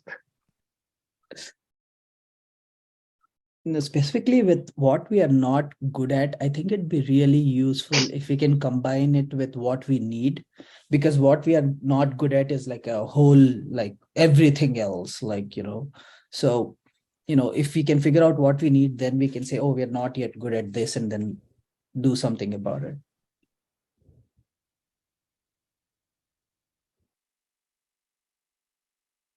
Yeah, I'm kind of amazed that the PBL part is in every vector except for the what the world needs part. To me, I thought the what the world needs was the easiest one to put that in. I still haven't figured out how to get paid for PBL. Well, PBL is a specific thing, but maybe there is something in what the world needs that kind of points to PBL as the solution. Mm-hmm. Learning by doing. It's a no-brainer. I think PBL is something that the world needs. Yes, 100%. So here's something. Provide a learning pathway, boilerplate and templates. That's basically PBL. Mm-hmm. Provide resources, concepts to critical thinking. That's PBL. Mm-hmm. Open source components and outcomes we can't imagine. Yeah. PBL. These are kind of the why, right? That's why we need this. This is kind of giving us from one side, here's something that we're good at and love. And then on the needs side, we have reasons for doing that. The way I approach what does the world need, when I'm doing this in relationship to what I'm doing with relationship to Littlefish Foundation, is I'm asking, what do we need as Littlefish? And I put that in there as something that I need to learn. So one thing that I put up there for my own Ikigai was facilitation. I needed to learn that. And after that, I kind of tried to learn it and tried to do it, tried to do these workshops. And before that, Newman can attest to this. It's like, I'm like, oh, I never want to do a facilitation. I hate it. It's not me. And the moment I put it here as something that we need to do it, it's a skill that we need, immediately it became like obvious. Okay, I'm going to do it. Like, I need to do it. Yeah. And organizationally, I think it can serve a good purpose as well. And this can also serve as validation for what you're doing. And also maybe identifying new things that you may be doing, or maybe things that you shouldn't be doing.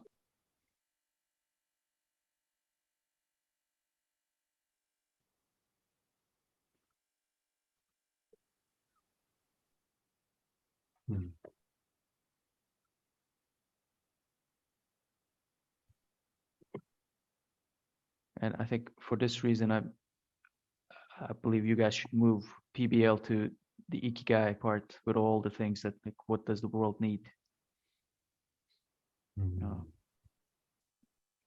Any PBL objections is right to, there in the middle. to moving that in? Please, yeah.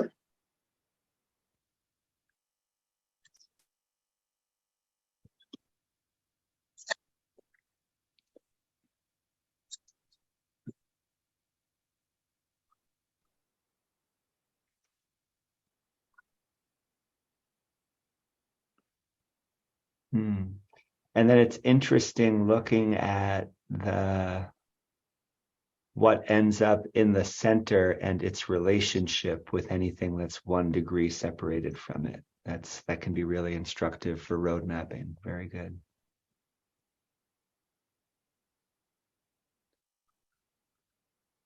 So phase 3, we had no idea how to structure phase 3.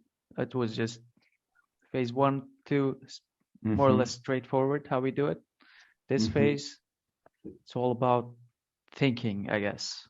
Looking at all the connections that come out. This can be, we can use it for strategy. Connecting the things. It's Yeah, like I think a blueprint. Sorry, James. It's like a blueprint of a community. When I look into your Ikigai, I can see what are your values, what you need from other community members, what you're expecting from them, what you're expecting from yourself. Yeah, I will say that maybe because of the structure, philanthropy didn't quite pop up. But I mean, James, would you agree that global impact and social improvement is part of Gimbalabs' motives? Yeah. For some reason, it didn't quite show up in the prompts. Well, we can grab, there were a few about impact, whether they made it onto the Ikigai yet, or if they're outside. I think that's something we can pull in. Yeah, if anything important is left out, please pull them in. Yeah. Actually, every member can create their perspective of Gimbalabs Ikigai. You can asynchronously work on this because there are a lot of answers, there are a lot of perspectives. And when you do that, like 10 or 20 Ikigai, and look each and every one of personal Ikigai, you'll understand what you need as a Gimbalabs. Because you have a lot of perspectives. But creating one Ikigai can be tricky sometimes. Oh, totally. I mean, it's very personal, right? But when you share one and you find competing values or any like lacks of alignment, that to me becomes part of the roadmap, which is part of the action. I think, and forgive me if I'm going too far with it, but yeah, I see, like, for me, these conversations are what I value most in life. And at the very same time, if they don't lead to action, I get exhausted. And so it's interesting to think about, like, hey, what is the appropriate nudge to give somebody after an Ikigai workshop? Hey, you're on the mountaintop right now. This is a beautiful image of you. But now what the heck are you going to do about it? If that makes sense. You're going to work. It's time to get to work. You got this. Yeah. Go. Yeah, you have a roadmap right now. You need to work. Yeah. Oh, now I'm hyped about going back and doing this for Littlefish.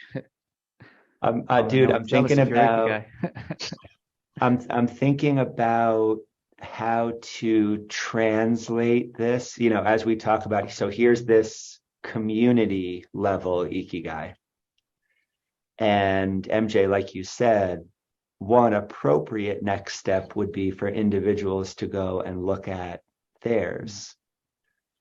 The benefit of doing it this way is standards, right? If we build an Ikigai as a community first, it doesn't matter what the specific language is, but it does matter if communities choose some subset of language that they're going to use to talk about themselves and what they do. And that's prerequisite to software writing. So I'm imagining right now, when you guys are ready, I would like to do an experiment with embedding this data in some contract datum. We have the ability to update datum in real time.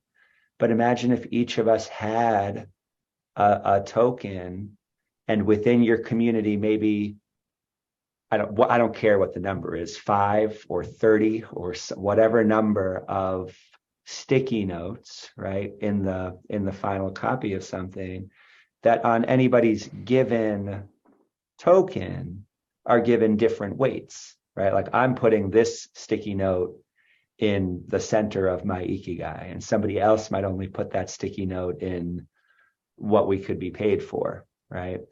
But when we all take the opportunity to take that community level language, arrange it on a personal level, then there's all sorts of matching stuff you can do, finding collaborations and building that up together. That is exactly And the embrace direction we one want another. to take this. Awesome. We imagine this as like the organizational layer, and we have the individual layer who has your skills, your passions, your desires with your learning, and matching those. It's going to reveal to us which holes as individuals we can fill in which organizations, and connecting those people who are interested in similar things in these organizations. So there's quite a lot of things that we're imagining with this, and putting it all on chain in some way that respects individuals' privacy. Once we find that, that's the sweet spot.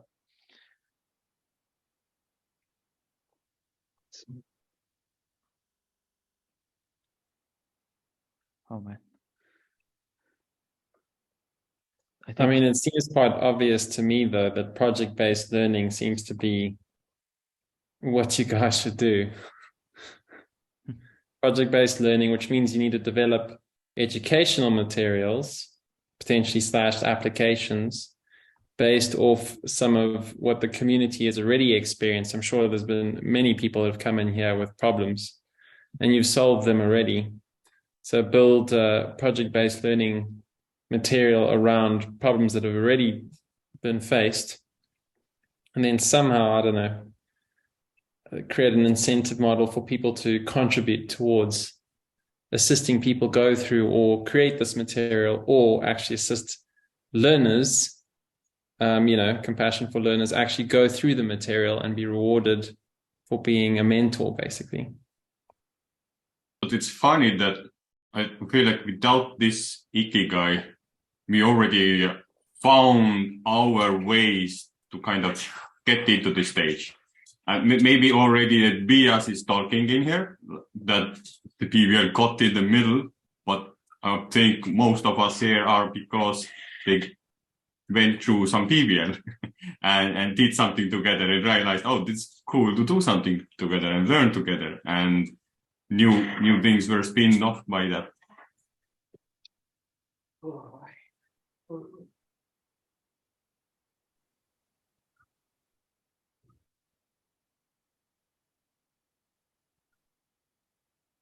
Yeah. Hey, Chakan, is the point of Ikigai to find the Ikigai itself, or like the stuff around the Ikigai that we accumulated? Because I feel like everyone here already knows that PBL has to be at the center, but I was wondering if like there is value addition in terms of everything around it. So this depends on who's looking at the Ikigai.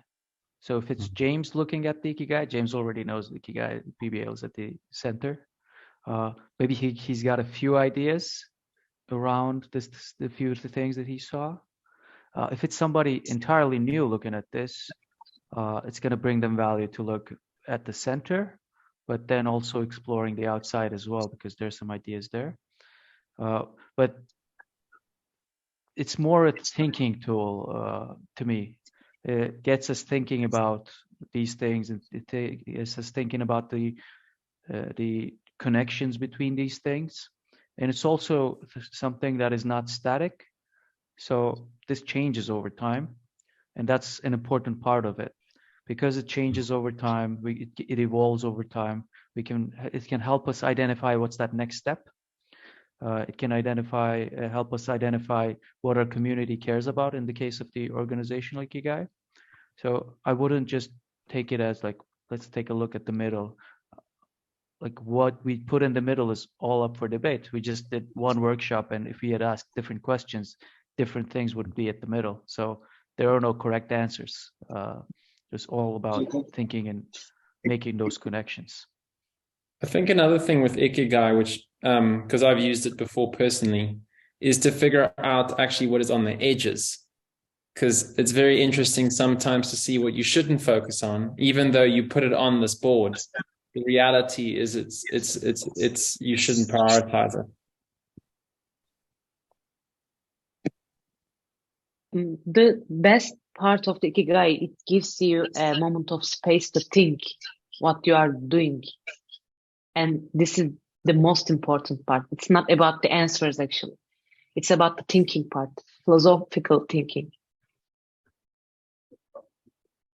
I like one Sometimes sticky here. Here go on. Like there is a sticky project review fees with detailed report. You could get paid for that. And I think that is, I haven't seen Gimbalabs doing it, but I think we would be pretty good at it. And it could be a PBL model. How do you take a project and measure how well it's done? Where are the gaps? Where to fix it? And then sell it as an opportunity. And I think a lot of people will need it because they do a project, but they don't know is it ready? How far they are progressed? And now even this catalyst incentivize people to write closing reports or progress reports or milestone reports, and we have had the practice to do that, so we could also look at that like this is your progress report. As an outset, I see this is your progress report. You can do your work, you can connect your people and do what you love, but we still help you to guide where you have to get and what it looks like to the outside.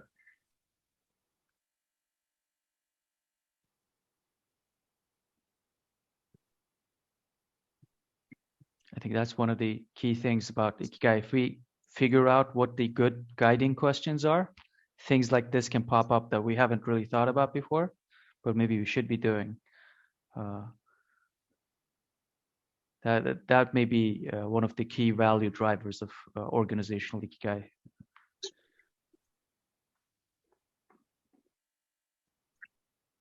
So I saw Juan's comment in the chat around the same moment that I was thinking about it, and I did make one decision just to pull network resilience and dandelion in towards the center from off the board.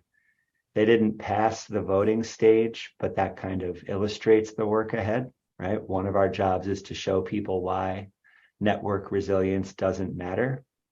And it's a funny thing when it comes to talking about what can you get paid for. You know, it's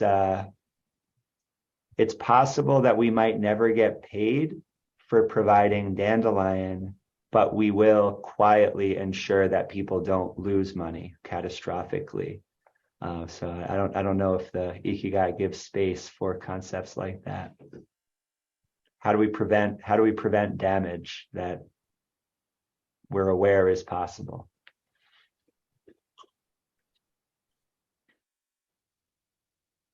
I think with such things, it's important to have a discussion while we're answering these questions, taking those votes, to bring those concepts and defend those concepts, as I think Harsha suggested earlier on, because some things are just not clear in the day-to-day as participants, but are really clear to those individuals who are really setting things up and driving things forward in that way.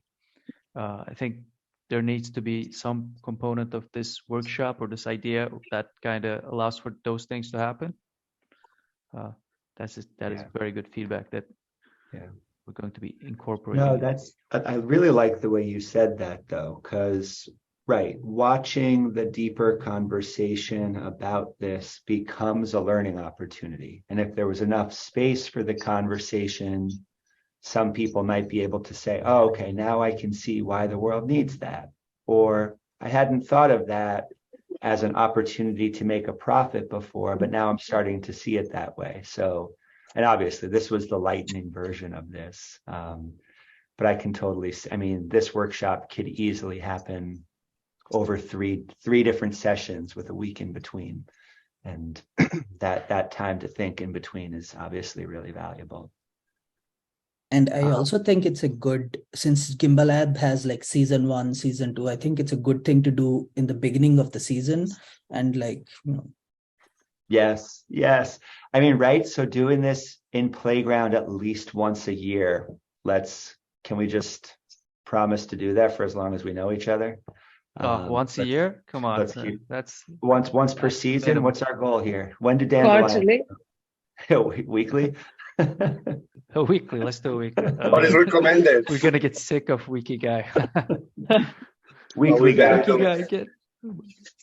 But no, Harsha, another place I was thinking about this, and so partly something I'm wondering about, but also a specific question. Have you ever fishbowled a group of people doing an Ikigai with the goal of, yes, them doing the activity, but then also people on the outside watching and learning? And so here's what I mean as an example. At the start of a Dandelion PBL course, we could run a version of this session with a panel of experts leading the conversation, right? So from Roberto, why does the world need Dandelion, right? So let's look at this. Let's invite others into the conversation, but not insist that everybody's ready for it, right? Participate as much as you want. And that could be a really neat way to build, to onboard people into a PBL course. I could see the same thing working for tokenomics, where we talked Ikigai at the start of at tokenomics PBL back in January. And then, that's how I was introduced to you guys, was starting to think about what Littlefish was bringing. But we know that we want the next iteration of tokenomics PBL to start with a values conversation. And I can't imagine a better structure than this. That would be sweet. When is that? Well, so tokenomics, we're reading this book, Emergent Strategy. If anybody hasn't heard that yet, let me just give you that link so you have it. We're going to start in January with a book club on a book called Emergent Strategy. And I had this book sitting on my desk for a couple months, and I didn't pick it up because I thought I knew what that pair of words might mean, and I wasn't that interested. And I promise you, this book is worth opening up. So strongly recommend. We're going to book club it during our tokenomics calls in January. And the guiding question for this book club is, how might some of the concepts that we read about here be applied to tokenomics? And then once we talk about that question for a series of sessions, now we can start implementing what we've been thinking about in the next tokenomics PBL course. So that course will probably launch in February or March. And it's going to be, one tack is this emergent strategy, this kind of softer approach of the vision for why this work needs to happen. And then we have an emerging tokenomics model, and there's some good technical work to do on that. So I'm excited to weave back and forth between those throughout the tokenomics PBL. All right. So we'll be doing many Ikigai workshops to come in December, and we'll be prepared with streamlined version of this for the tokenomics PBL. Incredible. Yeah, this is a really tangible way for us to collaborate. It's one of the things I've learned from working with friends is that sometimes it's hard to see where the business relationship is, but Gimbalabs should be paying Littlefish to add Ikigai sessions to the start of tokenomics or PBL courses. So, we start there, we start setting that example. That's really beautiful.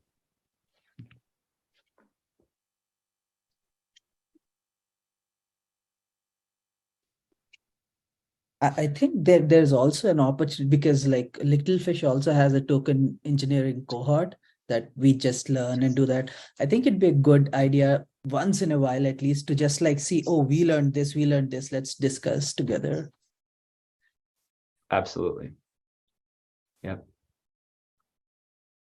Yeah, we need let's think about the cadence for that. Let's compare notes this month. But if we could start something, and listen, maybe tokenomics PBL just needs to be a collaboration between these organizations. It doesn't have to be a project of only one organization. So let's think through that.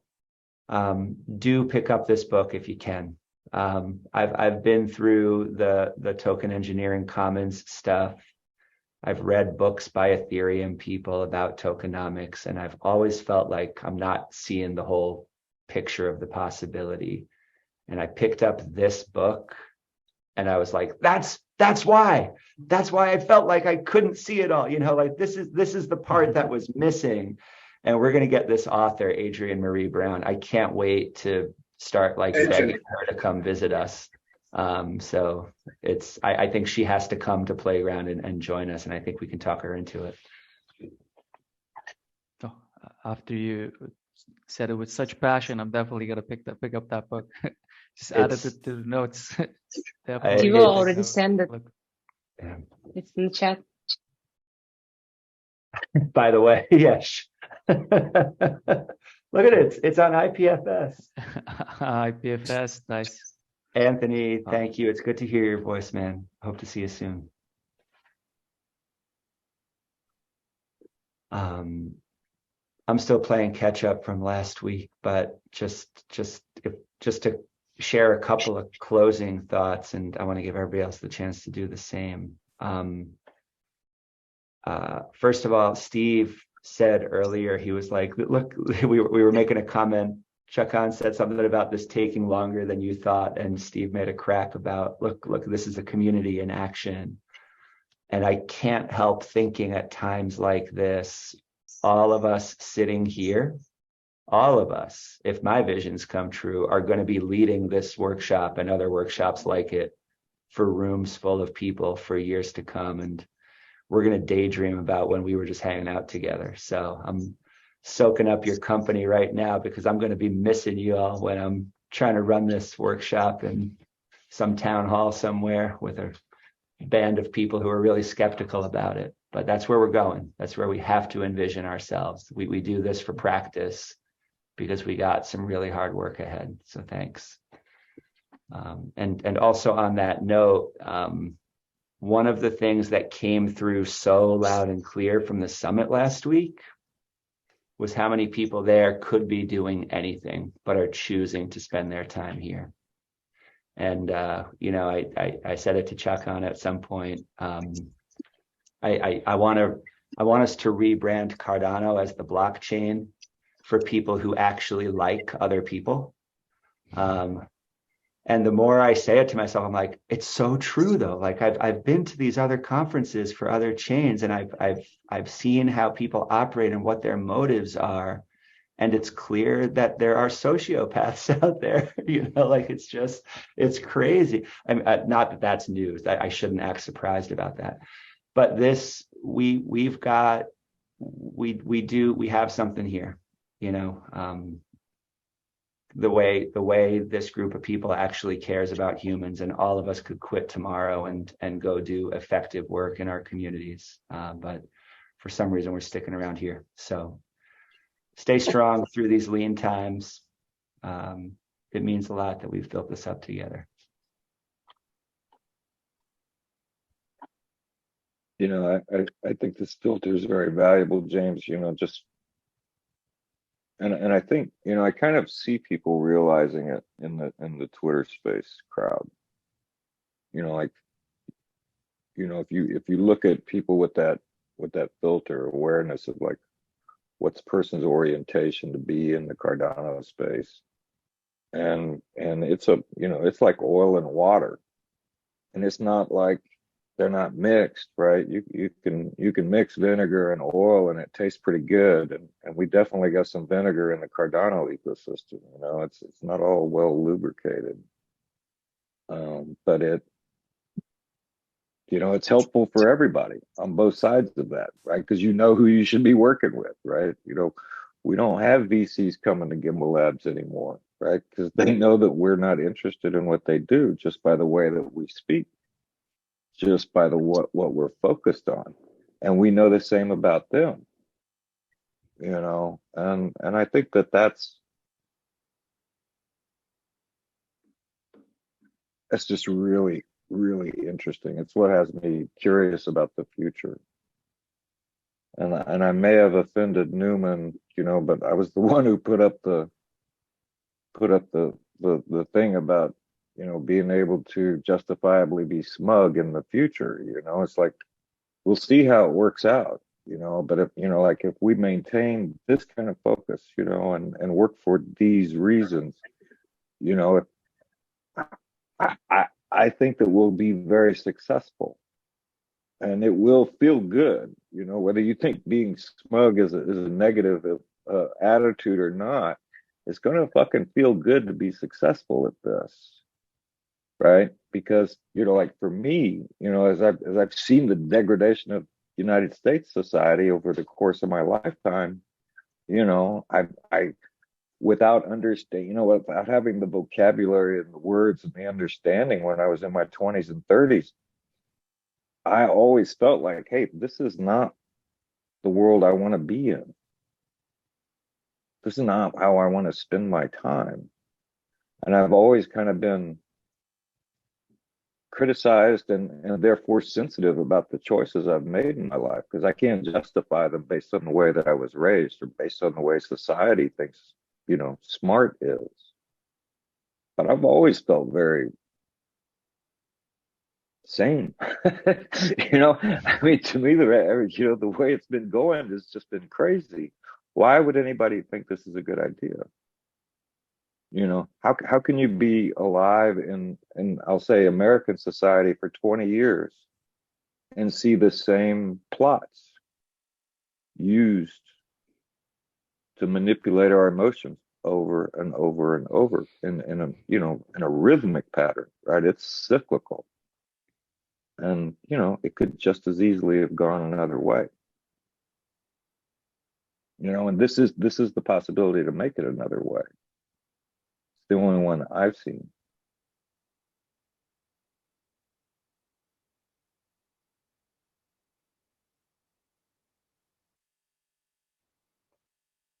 Yesterday,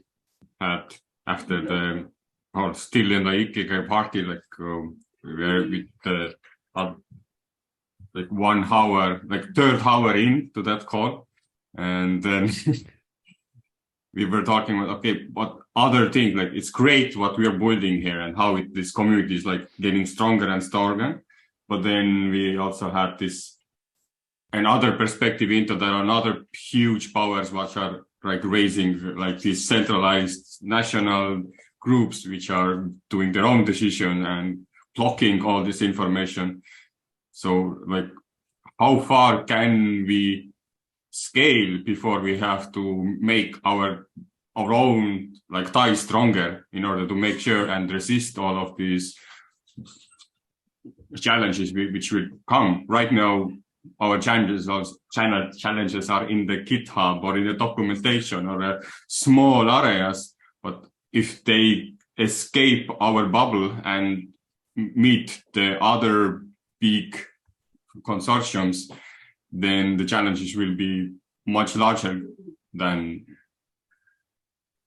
are we going to be banned? What we're going to are we going to be financially struggled or regulated in a way that we cannot do like free education.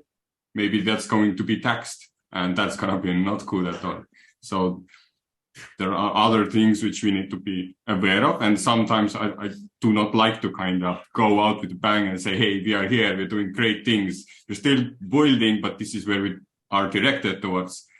Because I think there are people out there who are making sure that these things don't happen in many places. But having like even these exercises, I think like having a way to understand of our current capabilities and where we are and where we position is and who we work with is very important. This just makes our own communities trust each other more and create the things which could be used to withstand all the powers outside of us.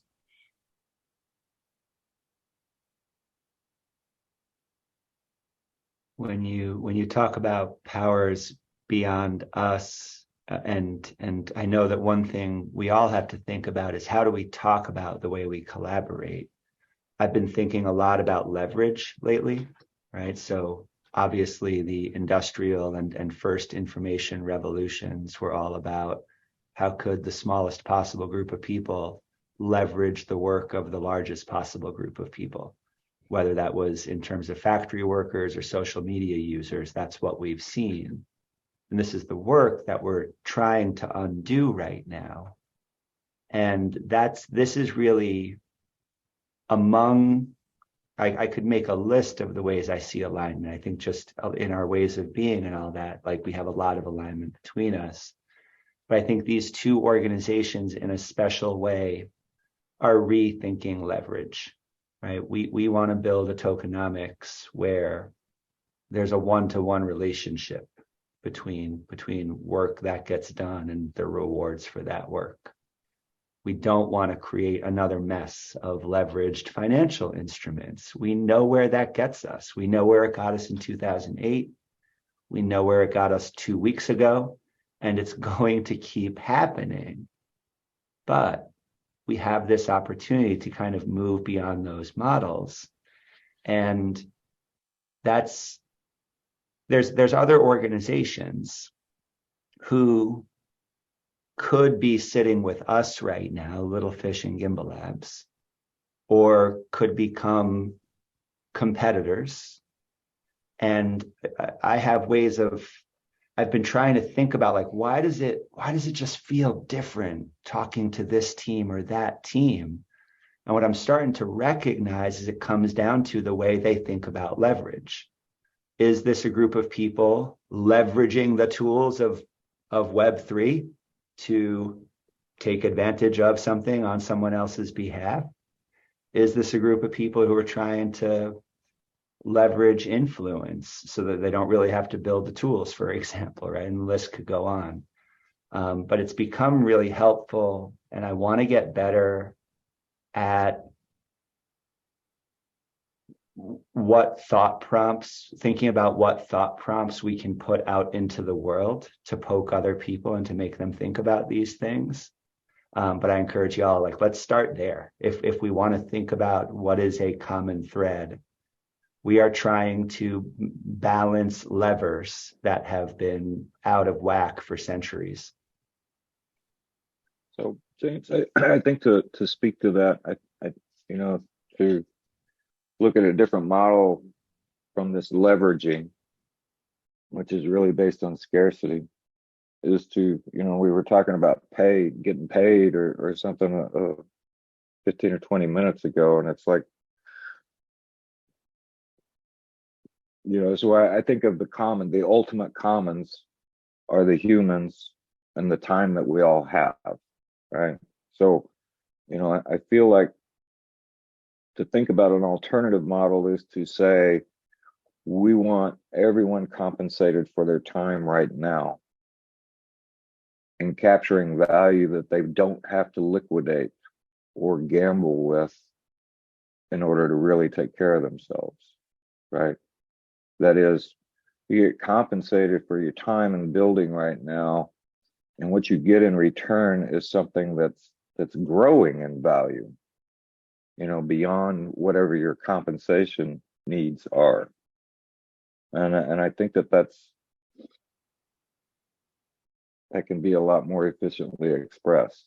But I think that's basically the crux of it. I hear you talking, leverage, James, and I'm envisioning right exactly what you just described, where central entities created this resource that the individual can leverage, and that's not going to go away, right? The individual still needs to leverage something beyond itself to be able to climb, to grow, for just personal growth. You do need to stand on somebody else's just to be able to leverage that. What's I feel like is changing is no longer leveraging a single centralized entity. It's leveraging all of those individuals within that ecosystem. But that still requires, right, some form of centralization to access those resources. So shifting from leveraging institutions and to leveraging communities of individuals. And then those individuals are bringing the levers right to the community that others can use. Just trying to envision how that would look.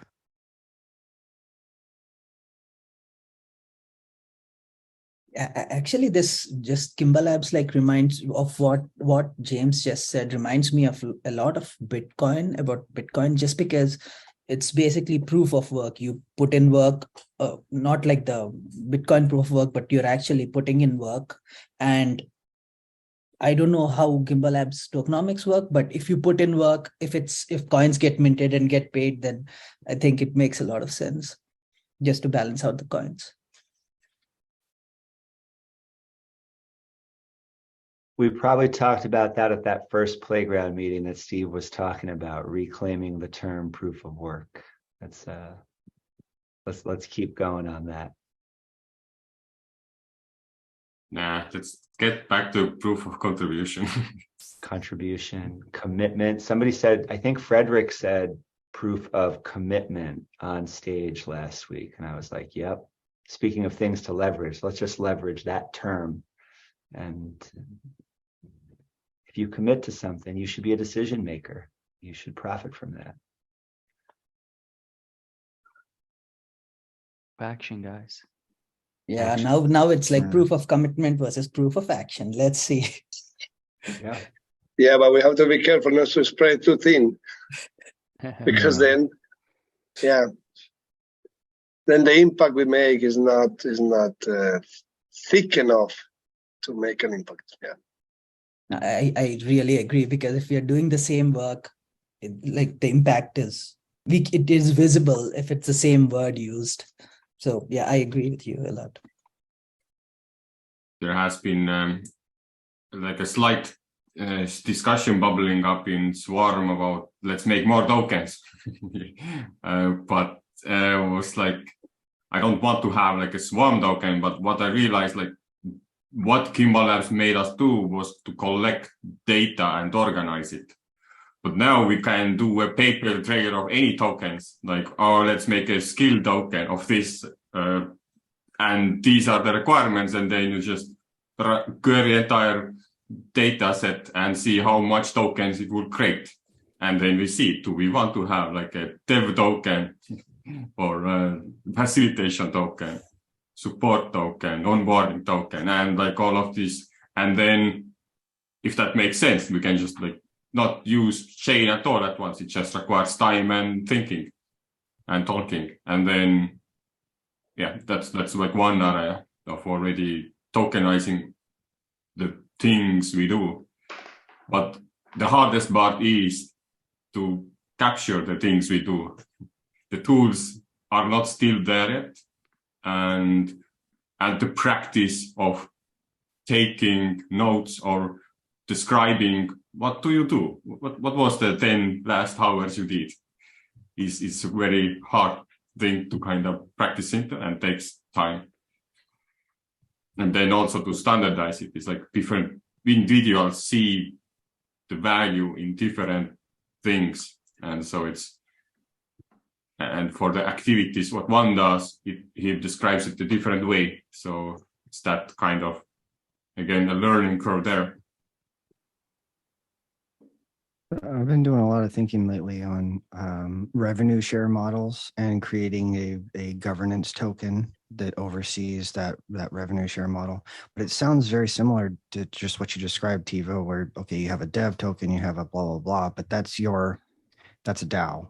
And then you, by contributing action or commitment or whatever your actions, you're actually gaining tokens, and then the money is coming in to fund that project. Where somebody's paying for a project to get done, you establish a token, everybody contributes and commits, and then they in return they get that reward, and so they're able to sort of share that revenue. And I'm trying to think of how that could play out, in something like Gimbalabs, where a project needs to get done, it funds the treasury, and then resources get consumed, which is people or documentation or whatever. And whoever wrote that documentation has an on-chain representation. So that resource was consumed, it gets access to a portion of the revenue that went into that model or that effort, that project. And those tokens can continue to grow. Can more projects come in, more resources get used, everybody's getting their share access to the revenue that is generated. And what I like to do is to somewhat standardize it and make a framework so it's easy to, there's a project, let's lay out the rule book, and then you already reward people for going through the rule book and like capturing out, yes, we need this documentation, something here, and allocating like hours if they are now skilled, and that can come later. And this is the open tap framework proposal, which had like one session.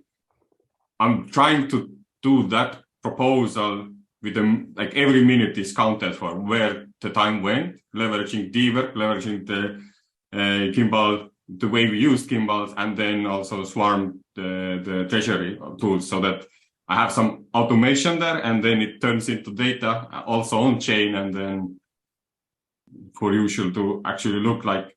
But although this is a bit easier program, but like adding like a product layer on that, I think that would be next level. But it's step towards that, so I take it step by step.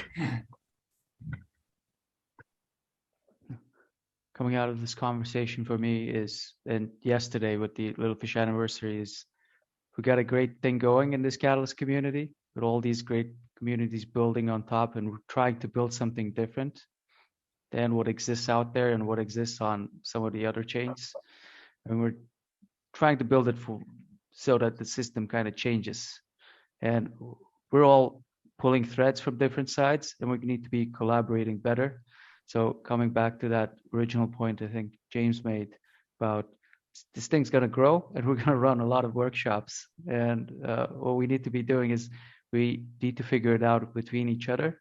We need to be working close together. So I'm going to be making a lot of additional effort to be collaborating with all of you guys. The Open DApp framework was something on my mind, but I didn't connect with you, but we've got something similar going on. I would love to talk to you about that, Tevo, and I would love to collaborate with you guys at Gimbalabs on the TE, the tokenomics course. We can, if we get closer, we'll be able to build all these interoperability and standards together as well. I think that needs to be a focus in 2023 for all of us, so that we are prepared when the time comes for that outside pressure, because we're definitely going to need it at some point. Speaking of testing, this Thursday, December 1, 11 UTC, I'm going to have we will be testing mini proposal workshop, the latest version. And right now the agenda is set. The agenda itself is to prepare a proposal which is about what should the best proposal workshop look like.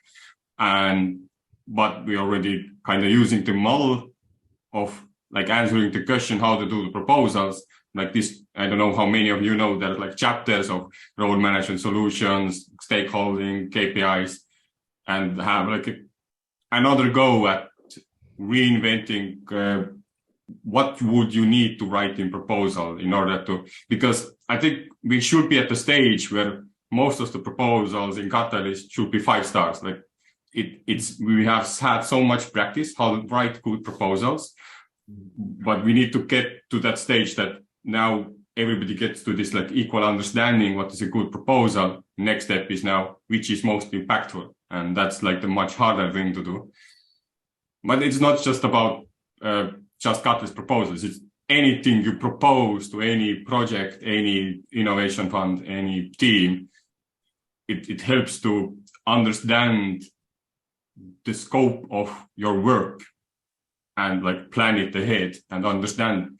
And when you write it in a methodical way, what I have seen, like running these for several times and like figuring out how other people think on different issues, there is so many modules or like ways to, oh, you have this problem statement, but all these different projects have the same problem statement. It's just a slightly different wording, but different solutions, different teams. Some have different KPIs. Could actually aggregate all of the KPIs across these teams and like such a systematical, like putting together the proposals. And another thing, just again, coming back to the Gimbalabs and the tokenomics, the one cool thing about like managing these tasks and like taking the information load and organizing it, it technically creates a value set or resources which can be used to generate proposals. So it's another crazy feedback loop, so that the proposal writing is actually documenting before starts and planning it out. And once you actually come to, we have time to execute, then having like perfecting the distribution model, who does what, who loves to do what, who would like to do that. And the outcome of that generates a new need sets. We had problems in this. It created the problem statement. It already had some solution sets. This solution set already comes with some KPIs, or something comes with stakeholders related. So it's, I think, a massive system. And so I like just to, I don't know when it all comes together, but I think we're getting closer and closer every time we learn something new. Yeah. Keep in mind that if we're talking about massive systems, about standards, and about rules, it's not just about writing all of those for the first time. It's about having change mechanics built in from the beginning. Who gets to decide when the rules need to be adjusted? What say do newcomers have in standards?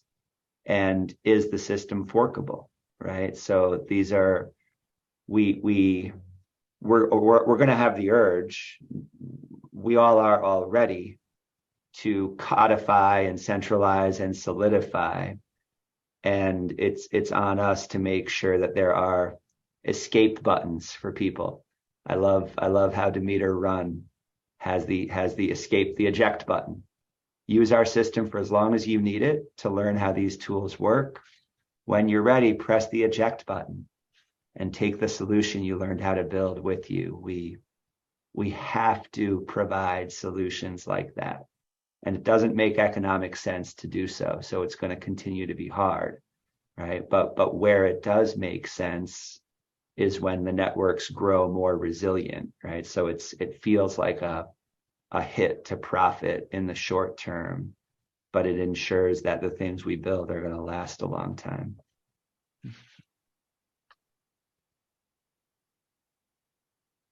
Yeah, I was thinking about this yesterday, and I really feel like I'm speaking out of line, but after leaving some of the Littlefish tokenomics and understanding what Gimbalabs PBL vision is, so, we plan to have a tokenomics PBL within Gimbalabs, and that's the overarching, the structure for providing tokenomics, but there's going to be a million permutations. There are a million different use cases of it.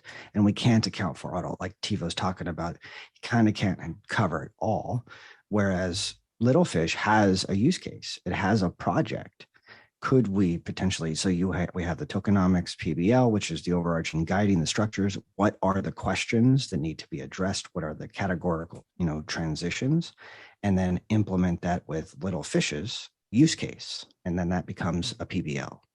And that's the guide, and you're taking your own PBL course in a sense, right?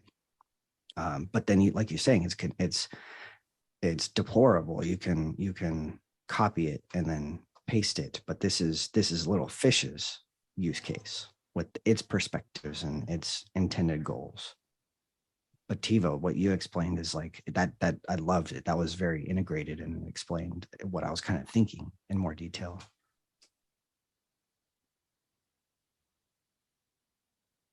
Oh, I love that idea.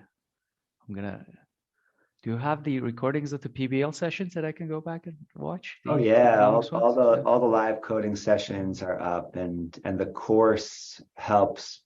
The course is designed to get people to the point where they understand a small subset of headless dApps. And for anybody who's been participating in the course, 6 hours ago, I fired off a transaction with a Plutus V2 contract on a front end. So we are officially all systems go on GPTE on mainnet, and that the architecture of that dApp, I'll be as patient as necessary to help people understand what's really going on there. There's a few components. It's meant to be forked and instantiated, and we're trying to build tools to make that process easier and easier. 3 months ago, the way you would create an instance of this dApp is by learning the whole component stack and just using the repos to make your own. But now we've got an endpoint for creating an instance of the contract. We've got the ability in Mesh to spin up a template, and one of the things Mesh is doing is this project treasury and escrow is going to be one of the menu items when you instantiate a new Mesh app. And so there's just going to be little instances of this thing scattered everywhere that people can use with their own rules. And this is what we get to do. So I'm super excited to get V1 out. Adrian's going to need a token right away. Justin, you're getting close, I think, but you basically built a whole business in the last 3 months. So I think that's a backdoor to a contributor token. Yeah, no, I recently retired my pool, so I'm going to do one of the nodes. I'm going to spin it over to pre-prod so I can finish up the course. Excellent. Yeah, it's going to be nice to get that out there. And then Harsha, we got to talk through the Gimbal tokenomics, because it's a lot. It's very much aligned with what you said a few minutes ago. I was about to ask you if there is any documentation on how you arrived at the current tokenomics, so that we understand your thinking. There's a Miro board, and it's a work in progress, and I'd be thrilled to do a deep dive as soon as you guys have some time for that. I think we can set that up very soon. Let's talk. We'll get in contact with you this week, I think. I think we could track each other down. Yeah, I think so.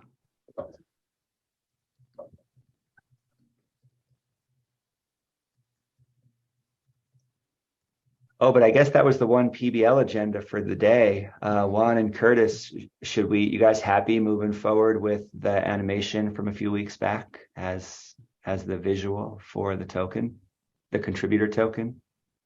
Very good point. Yeah. Very good question. Curtis, what's the plan there? I have no biased opinion. It's the community did take a vote. Not a whole lot voted, but there was a vote, and one did win out. So yeah. Awesome. So thank you so much for the time, James, Gimbalabs, everyone. I'm going to be seeing you a lot more soon, but I'm going to be hopping off. I do have the recording, so I'm going to stop right here so you can pick that right off. Good, guys.